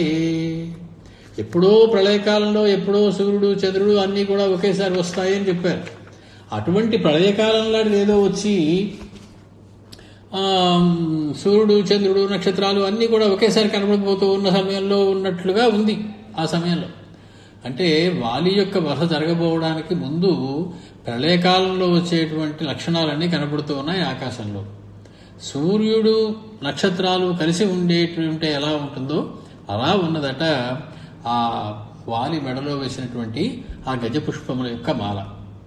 మాల ఏవ బలాకానాం ససంధ్య ఇవతో యదః విభ్రాజమానో వపుషా రామవాక్య సమాహితః జగామ సహ రామేణ కిష్కింధాం వాలిపాలితాం. సూర్యో నక్షత్రమాలయ గురించి మనం మళ్ళీ వచ్చేవారం కూడా కొంచెం మాట్లాడుకోవాల్సింది ఉంది కాబట్టి దాన్ని అక్కడితో ఆపుతున్నాను. మాలయేవ వలాకానాం ససంధ్య ఇవతో యదః. సంధ్యాకాలములో సంధ్యతో కూడినటువంటి మేఘము వలె మాలయేవ వలాకానం. మేఘం ఉంది, సంధ్యా సమయం వస్తూ ఉన్నది, ఒక పక్షుల యొక్క గుంపు ఒక వరుసగా ఒక హారంలాగా ఒకదాని వెంట నిలబడి పైన వేగంగా వెళుతూ ఉంది. అలాగా విభ్రాజమానః వపుషా, తేజస్సుతోటి ఆనందంతో ఉన్నాడట. తేజస్సు ఎలా వచ్చింది సుగ్రీవుడికి? అంతవరకు నానా దెబ్బలు తిని ఒళ్ళంతా రక్తరక్తం అయిపోయి అడుగు తీసి అడుగు వేయడానికి కూడా అమ్మో కుయ్యో ముర్రో అంటున్నటువంటి వాడికి అంటే రామవాక్య సమాహిత. రామవాక్యం చాలండి సమస్తమైనటువంటి మానసిక శారీరక రోగాలన్నీ పోగొట్టడానికి. రామ అనే పదమే చాలు. అటు రామచంద్రమూర్తి తానే స్వయంగా ఒక వాక్యం మనతో పలికితే అంతగానో కావలసిందే ఉంది. ఆ రామవాక్యము చేత తేరుకున్నటువంటి సుగ్రీవుడు విభ్రాజమానః వపుషా, తన యొక్క శరీర కాంతితో మిలమిల మెరిసిపోతూ ఉన్నాడు. జగామ సహ రామేణ కిష్కింధాం వాలిపాలితాం. ఏం అదృష్టమో చూడండి. ఇప్పుడు వాడికి రెండు పక్కలా కూడా రామలక్ష్మణుడు ఇద్దరు ధనుస్సులు పట్టుకుని మొత్తం అన్ని వైపుల నుంచి వచ్చేటువంటి రాక్షసుల్ని కూడా శత్రువుల్ని కూడా కాపలా కాస్తూ ఉండగా నేను ముందు నడుస్తూ ఉండాలి అని కొన్ని అద్భుతమైనటువంటి శ్లోకాలు మనకున్నాయి. మనకి చాలాసార్లు వినిపిస్తూ ఉండేటువంటి శ్లోకాలు. ఇప్పుడు ఇద్దరూ కూడా రామచంద్రమూర్తి లక్ష్మణస్వామి పక్కపక్క నడుస్తూ ఉండగా మధ్యలో తాను ముందుగా నడుస్తూ దారి చూపిస్తూ వెళుతూ ఉన్నాడు సుగ్రీవుడు రెండవసారి వాలి దగ్గరికి. ఋష్యమూకాత్ సధర్వాత్మా కిష్కింధాం లక్ష్మణాగ్రజః జగామ సహ సుగ్రీవో వాలి విక్రమ పాలితాం. విక్రముడైనటువంటి మహాపరాక్రమశాలి అయినటువంటి వాలి చేత పాలింపబడుతున్నటువంటి ఆ కిష్కింధాపురం దగ్గరికి ఋష్యమూక పర్వతం సమీపం నుంచి ధర్మాత్ముడైనటువంటి లక్ష్మణాగ్రజుడైనటువంటి రామచంద్రమూర్తి జగామ సహ సుగ్రీవః వెళ్ళారు సుగ్రీవుడితో సహా. సముద్యమ్య మహచ్చాపం రామః కాంచన భూషితం శరాంశ్చ ఆదిత్య సంకాశాన్ గృహీత్వా రణసాధకాన్. మొదటిసారి వెళ్ళినప్పుడు ధనుసు ఎలా ఉందో మహర్షి చెప్పలా. మొదటిసారి వెళ్ళినప్పుడు బాణాలు ఎటువంటివి పెట్టుకున్నారో మహర్షి చెప్పలా. ఇప్పుడు చూశారు మహర్షి రామచంద్రుడికి చాపం కాంచన భూషితం. ఆహా, ఏమీ ధనుస్సు పట్టుకున్నారండి రామచంద్రమూర్తి. ఇప్పుడు పని జరగబోతూ ఉన్నది. ఇప్పుడు అన్ని కనపడతాయి సరైనవన్నీ. ముందర అవి ఎందుకు వర్ణించలేదో మనకు తెలియదు. ఇప్పుడు మహర్షి కనపడ్డారు. చాపం రామః కాంచన భూషితం శరాంశ్చ ఆదిత్య సంకాశాన్. తిచ్చమండలంతో సమానమైనటువంటి వెలుగులు విరజిమ్మేటువంటి బాణాలు, కాంచనమయమైనటువంటి ధనుస్సు అవన్నీ తీసుకుని అగ్రతస్తు యయౌ తస్య రాఘవస్య మహాత్మనః సుగ్రీవః సంహతగ్రీవో లక్ష్మణశ్చ మహాబలః. అగ్రతస్తు ప్రియయౌ రామః. అరణ్యంలో మనం వింటాం, రామచంద్రమూర్తి సీతాలక్ష్మణుల కంటే ముందు నడుస్తూ వెడుతున్నట్ట. అగ్రత ప్రియయౌ రామః మధ్యే సీతాసు మధ్యమా పృష్ఠతస్తు ధనుష్పాణిః లక్ష్మణోను జగామ. మళ్ళీ ఆశ్చర్యం అక్కడ వాల్మీకి మహర్షికి. ముందు రాముడు వెళ్తున్నట్ట, తర్వాత సీత వెళ్ళిందట, తర్వాత లక్ష్మణుడు వెళ్ళట. ఏం ఆశ్చర్యం! అందులో ఆశ్చర్యపోవడానికి ఏమైనా ఉందండి? అసలు రాముడు వెళితే తర్వాత సీతమ్మ వెళ్ళి తర్వాత లక్ష్మణ స్వామి వెళితే ఆశ్చర్యపోయారు మహర్షి. కారణం ఏమిటి అంటే అగ్రత ప్రేయౌ రామ అనే అక్షరం పృష్ఠతో అనుజగా మా అనేటువంటి అక్షరం చివరుంది, ఆ ముందుంది, మా చివరుంది. అగ్రత ప్రియయౌ రామ మధ్యే సీత సు ఉకారం మధ్యం. అకారం ఉకారం మకారం మూడు ఒక వరుసలో పెడితే ఏమవుతుంది? నడిచి వస్తున్న ఓంకారంలా ఉంటుంది. అందుకని ఆశ్చర్యం. రామచంద్రమూర్తి సీతా లక్ష్మణ స్వామి నడుస్తూ వెళుతూ ఉంటే అకార ఉకార మకారంలో నడిచి వెళుతున్నట్టుగా నడుస్తున్నటువంటి ఓంకారంగా కనపడింది మహర్షులందరికీ. కాబట్టి మళ్ళీ ఇప్పుడు అగ్రతస్తు యయౌ తస్య రాఘవస్య మహాత్మనః. మళ్ళీ ముందు వెళుతున్నవాడు సుగ్రీవుడు, తర్వాత వెళుతున్నవాడు లక్ష్మణస్వామి, తర్వాత వెళుతున్నది రామచంద్రమూర్తి, తర్వాత వెళుతున్నది లక్ష్మణస్వామి. అగ్రతస్తు యయౌ తస్య రాఘవస్య మహాత్మనః సుగ్రీవః సంహతగ్రీవో. అలంకరించబడినటువంటి గ్రీవము కలవాడు, గజపుష్పీమాలను ధరించినటువంటి గ్రీవము కల సుగ్రీవుడు ముందు వెళుతూ ఉన్నారు.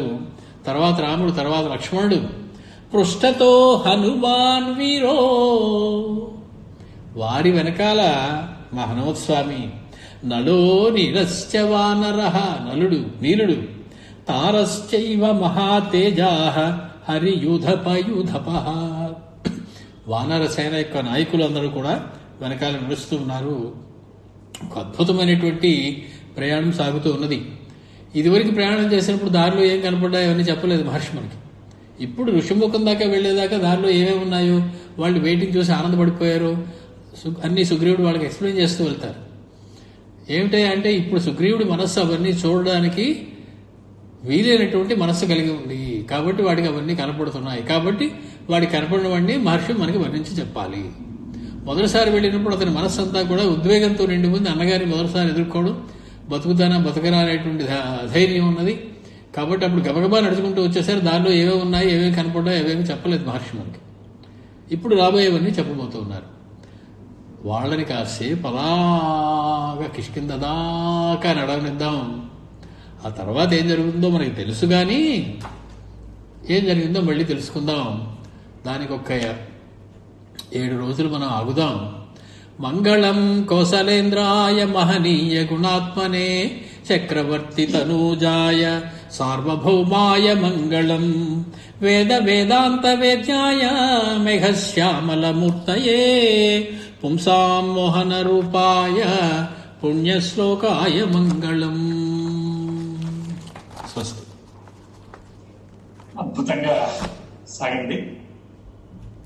సాక్షాత్తుగా జగన్నాయకుడు, జగత్ శాసకుడు అయినటువంటి రామచంద్రమూర్తి సాక్షాత్ నారాయణ అవతారం భూమి మీదకి వచ్చిన పాపానికి ఎన్ని మాటలు పడ్డాడు, ఎంత నిందలు మోసాడు, స్నేహితుల పట్ల ఎంత ప్రేమ చూపించాడు, ఎంత సౌజన్యాన్ని కురిపించాడు. ఇటువంటి రామకథ ఇంత అద్భుతమైన విషయాల్ని మనకు అందిస్తున్నటువంటి డాక్టర్ గారికి మరోసారి శిరస్సు వంచి ఆరాధన చేస్తున్నాను. ఈరోజు మనతో పాటు పెద్దలు ఊరిగంటి గురుప్రసాద్ గారు వారు కూడా ఉన్నారు, మహాదేవ మణి గారు కూడా ఉన్నారు, ఇందాక కనిపించారు.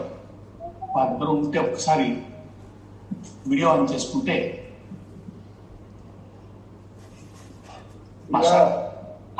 అయ్యా గురుప్రసాద్ గారు మీ ఆనందాన్ని మాతో పంచుకోవాల్సిందిగా కోరుతున్నాం. తర్వాత మాస్టర్ మాట్లాడతారు.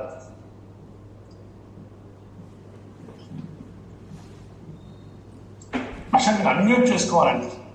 ఎలా పెట్టాలో తెలియట్లేదు కానీ ఆ, ఏమండి? మాస్టర్ అయ్యా నా డాక్టర్ గారు నమస్కారం. చాలా సంతోషం అండి. నేను ఇవాళే అనగలిగాను. రోజు ఇప్పుడు నేను ఉండట్లేదు. చాలా సంతోషం. పూర్వం కూడా తారాసాలు వినగానే నారాయణ గారి ఇవాళ ఈ రకంగా ఇలా కోవిడ్ పరిస్థితుల్లో కూడా వినగలగడం మన అదృష్టంగా భావిస్తూ డాక్టర్ గారికి శుభాభినందనలు. సంతోషం మాస్టర్. ఇప్పుడు మహాదేవుని గారు ఇక మీరు ఉన్నారో చూస్తున్నాను. మాస్టర్ ఒక్కసారి మీది వీడియో ఆన్ చేసుకుంటారండి. మణిగారు ఎక్కడో ఉన్నారు.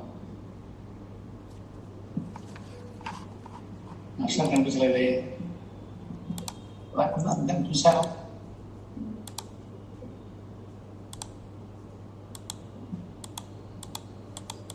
మాస్టర్ మహాదేవుని గారు మీరు కనిపించలా? ఓకే, బహుశా వారు మీరు ప్రాబ్లం వచ్చి ఉంటుంది. సరే రవీంద్ర గారు, ప్రసాద్ గారిని అన్న సమర్పణ మీరు చెప్పండి. అన్న సమర్పణ శుభమానిక సమయం ద్వారా సరే కనిపించాలి. మీరు చెప్పండి. మాధవమణి గారు ఇచ్చారా? రాదు చెప్పండి. మీరు చెప్పండి. అందరికీ నమస్కారం అండి. రెండు విషయాలు చెప్పాలండి, మీకు విన్నవించుకోవాలి. మొదటిది ఏమిటంటే, మన భారత ప్రభుత్వం పద్మ అవార్డ్స్ గురించి ఒక ప్రత్యేకమైనటువంటి కార్యక్రమం మొదలుపెట్టారు. అది మీరే అంటే ప్రజల ద్వారా పద్మ అవార్డ్స్ కోసం నామినేషన్స్ మీరందరూ రిజిస్టర్ చేయండి. ఎవరి పేరునైతే ప్రపోజ్ చేస్తున్నారో దానికి మేము తర్వాత ఒక కమిటీ ద్వారా ఎంపిక చేస్తాం అనేది మొట్టమొదటిసారి మోదీ గారు ప్రభుత్వంలో ఈ దేశంలో మొట్టమొదటిసారి ప్రక్రియ జరుగుతోందండి. మనం అందరం ఎంతో సంతోషించాలి. సో ఇది ఎట్లా మనం ముందుకు తీసుకెళ్ళాలి? మన గురువు గారు సామవేదం షణ్ముఖశర్మ గారిని ఈ పద్మ అవార్డు కోసం నామినేట్ చేయాలనేది మనందరం తీసుకున్నటువంటి నిర్ణయం. ఈ నామినేషన్ ఎలా చేయాలి, ఎట్లా మనం అప్లై చేయాలి, రిజిస్టర్ చేయాలి అనేది మన అప్పాజీ గారు మన గ్రూప్లో చాలా మెసేజ్లు పెట్టారు, చాలా వివరంగా పెట్టారు. దాని గురించి వారు ఒక్కసారి ముందు దీంట్లో వివరిస్తారండి. ఇక రెండవది, మన సంఖ్య కొంచెం పెరిగిందండి. ఒక 20% ఈసారి ఇవాళ కార్యక్రమంలో ఒక 20% సభ్యులు పెరిగారండి. ఇంకా చాలా పెరగాలండి. మనందరికీ తెలిసిన విషయం ఏంటంటే, ఒక వాస్తవం ఏంటంటే, ఎక్కడ రామాయణ యొక్క ప్రవచనం జరుగుతుందో, కీర్తన జరుగుతుందో అక్కడ రుద్రస్వరూపుడు హనుమత్స్వామి వచ్చి కూర్చుంటారు. మనందరికంటే వచ్చి ముందు కూర్చుంటారు ఆయన. మనందరి తర్వాత ఈ ప్రవచనం అయిపోయిన తర్వాత పెడతారు. సో ఇప్పుడు కూడా ఇంతటి మహత్తరమైనటువంటి కార్యక్రమం జరుగుతుంటే, డాక్టర్ గారు చెప్తుంటే ఆయన రాకుండా ఉంటారా? వచ్చారు, విన్నారు, వారు గమనిస్తున్నారు కూడా. ఏంటంటే హనుమత్స్వామి ముందుగా మనందరికంటే ముందుగా వచ్చి ఏం జరుగుతోంది, ఎవరెవరు పార్టిసిపేట్ చేస్తున్నారని గమనిస్తున్నారు, మనందరినీ గమనిస్తున్నారు. అయితే ఆయనకు కలిగిన ఒక చిన్న ఏదేంటంటే, ఇంతటి మహత్తరమైనటువంటి ప్రవచన కార్యక్రమం జరుగుతుంటే నేను ఎక్కడి నుంచో వచ్చి ఇక్కడ ముందుగానే కూర్చున్నాను, కానీ వీళ్ళు లబ్ధి పొందలేకపోతున్నారు, దురదృష్టవంతులు అని చెప్పి ఆయన బాధపడుతున్నారు. సో మనం ఏం చేయాలండి? దానికోసం మనలో అందరం కూడా మరొక్క వ్యక్తిని, అంటే ఇంకొక వ్యక్తిని వచ్చేసరికి, అంటే వచ్చే ప్రవచనం నాటికి కనీసం మనం ఒక్కొక్కరినన్నా జాయిన్ చేసి ఇంకా ఎక్కువ సంఖ్యను పెంచి హనుమత్స్వామికి కూడా సంతోషం కలగజేయాలని చెప్పి మీ అందరికీ మరొకసారి సవినయంగా విన్నవించుకుంటున్నానండి. సో దీంతో మీ అందరికీ కార్యక్రమంలో పాల్గొన్నందుకు ధన్యవాదాలు తెలియజేస్తూ డాక్టర్ గారికి 100,000,000 పాదాభివందనాలు. ఇంతటి మహత్ కార్యక్రమం జరుపుతున్నందుకు మా అందరికీ మనందరికీ ఇటువంటి భాగ్యం కలగజేస్తున్నందుకు వారికి వందనాలు తెలియజేస్తూ అప్పాజీ గారిని ఈ పద్మ అవార్డు గురించి ఒక వివరంగా చెబుతారు. అంటే అన్ని చాలా వివరంగా గ్రూప్ లో పోస్ట్ చేయడం జరిగిందండి. ఈ గ్రూప్ లో లేని వారికి కూడా ఇది అందే విధంగా అప్పాజీ గారు కొద్దిగా చెప్తారు. తప్పకుండా రవీంద్ర గారు. ఇది ఇందాక రవీంద్ర గారు చెప్పినట్టుగా మోడీ గారు చేసినటువంటి ఒక చక్కటి ఇనిషియేటివ్. అంటే మనకు తెలిసినటువంటి పెద్దల్ని గౌరవించుకునే ఒక అవకాశం. పద్మ అవార్డ్స్ కి నామినేషన్స్ పంపించమని అడిగారు. అయితే వెంటనే ఈ అవకాశం గురించి విన్నాక మిత్రులందరం కూర్చొని మాట్లాడుకుంటే గురుగారి విషయం సంవేదం వారిని దానికి మనం ప్రయత్నం చేస్తే బాగుంటుంది అని అనిపించి వెంటనే గ్రూప్స్ లో మనం మెసేజ్ పెట్టడం, ప్రపంచవ్యాప్తంగా ఉన్న గురుగారి శిష్యులు అందరూ కూడా అద్భుతంగా స్పందించారు. చేయాలి, తప్పకుండా ఇది మనం చేసుకోవాల్సిన అవసరం ఉంది. ఎందుకంటే మా ప్రభుత్వం గుర్తించడం అన్నది సమాజానికి చాలా అవసరం. కాబట్టి మనం వింటున్నాం దాని యొక్క విశేషాలు, వారి యొక్క ఆ బోధల్ని, వారి యొక్క మార్గదర్శనాన్ని స్వీకరించాం. కానీ సమాజంలో ఎక్కువ మందికి చేరడానికి ఇది ఒక ప్రధానమైనటువంటి అంశం కూడా అవుతుంది. కాబట్టి గురుగారి పేరు పంపించాలి అని అనుకున్నాం. దానికి అందరం కలిసి కొంత ప్రయత్నం ప్రారంభం చేశాం. ఒక వాట్సాప్ గ్రూప్ క్రియేట్ చేసుకున్నాం. దాంట్లో వెబ్సైట్ లో మనం రిజిస్టర్ చేసుకోవటం దగ్గర నుంచి దాన్ని ఎలా నామినేషన్ అంటే మనం ఏం చేయాలంటే ప్రతి ఒక్కళ్ళము ఆ వెబ్సైట్ లోకి వెళ్ళాలి. మన ఫోన్ నంబర్ తోటి ముందు రిజిస్టర్ చేసుకోవాలి. ఒక ఫోన్ నంబర్ తో ఒక నామినేషన్ మాత్రమే చేయగలుగుతాం, అంగీకరించబడుతుంది. కాబట్టి ఆ ఫోన్ నంబర్ తోటి రిజిస్టర్ చేసుకోవాలి. గురువుగారికి సంబంధించిన విశేషాలు, వారి డేట్ ఆఫ్ బర్త్ ఇలాంటివి కూడా అందులో కొంత మనం మెన్షన్ చేయాల్సి ఉంటుంది. కాబట్టి ఆ వివరాలు నా దగ్గర ఉంది, రవీంద్ర గారి దగ్గర ఉంది. మనం ఎవరిని సంప్రదించినా మీరు కూడా నామినేషన్ ఫైల్ చేయాలి అని అనుకుంటే దానికి అనుకోమని ప్రత్యేకంగా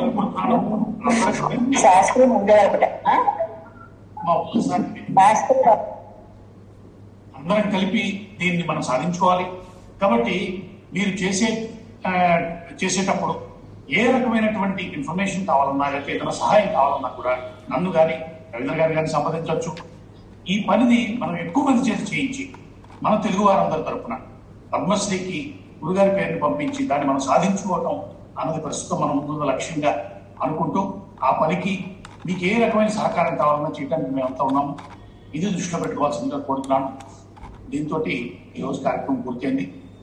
వచ్చే వారం ఇదే సమయానికి మనం మళ్ళీ ఈ కార్యక్రమంలో కలుద్దాం. ఈరోజు వచ్చినందరికీ మరొకసారి కృతజ్ఞతలు తెలియజేసుకుంటున్నాం. స్వస్తి.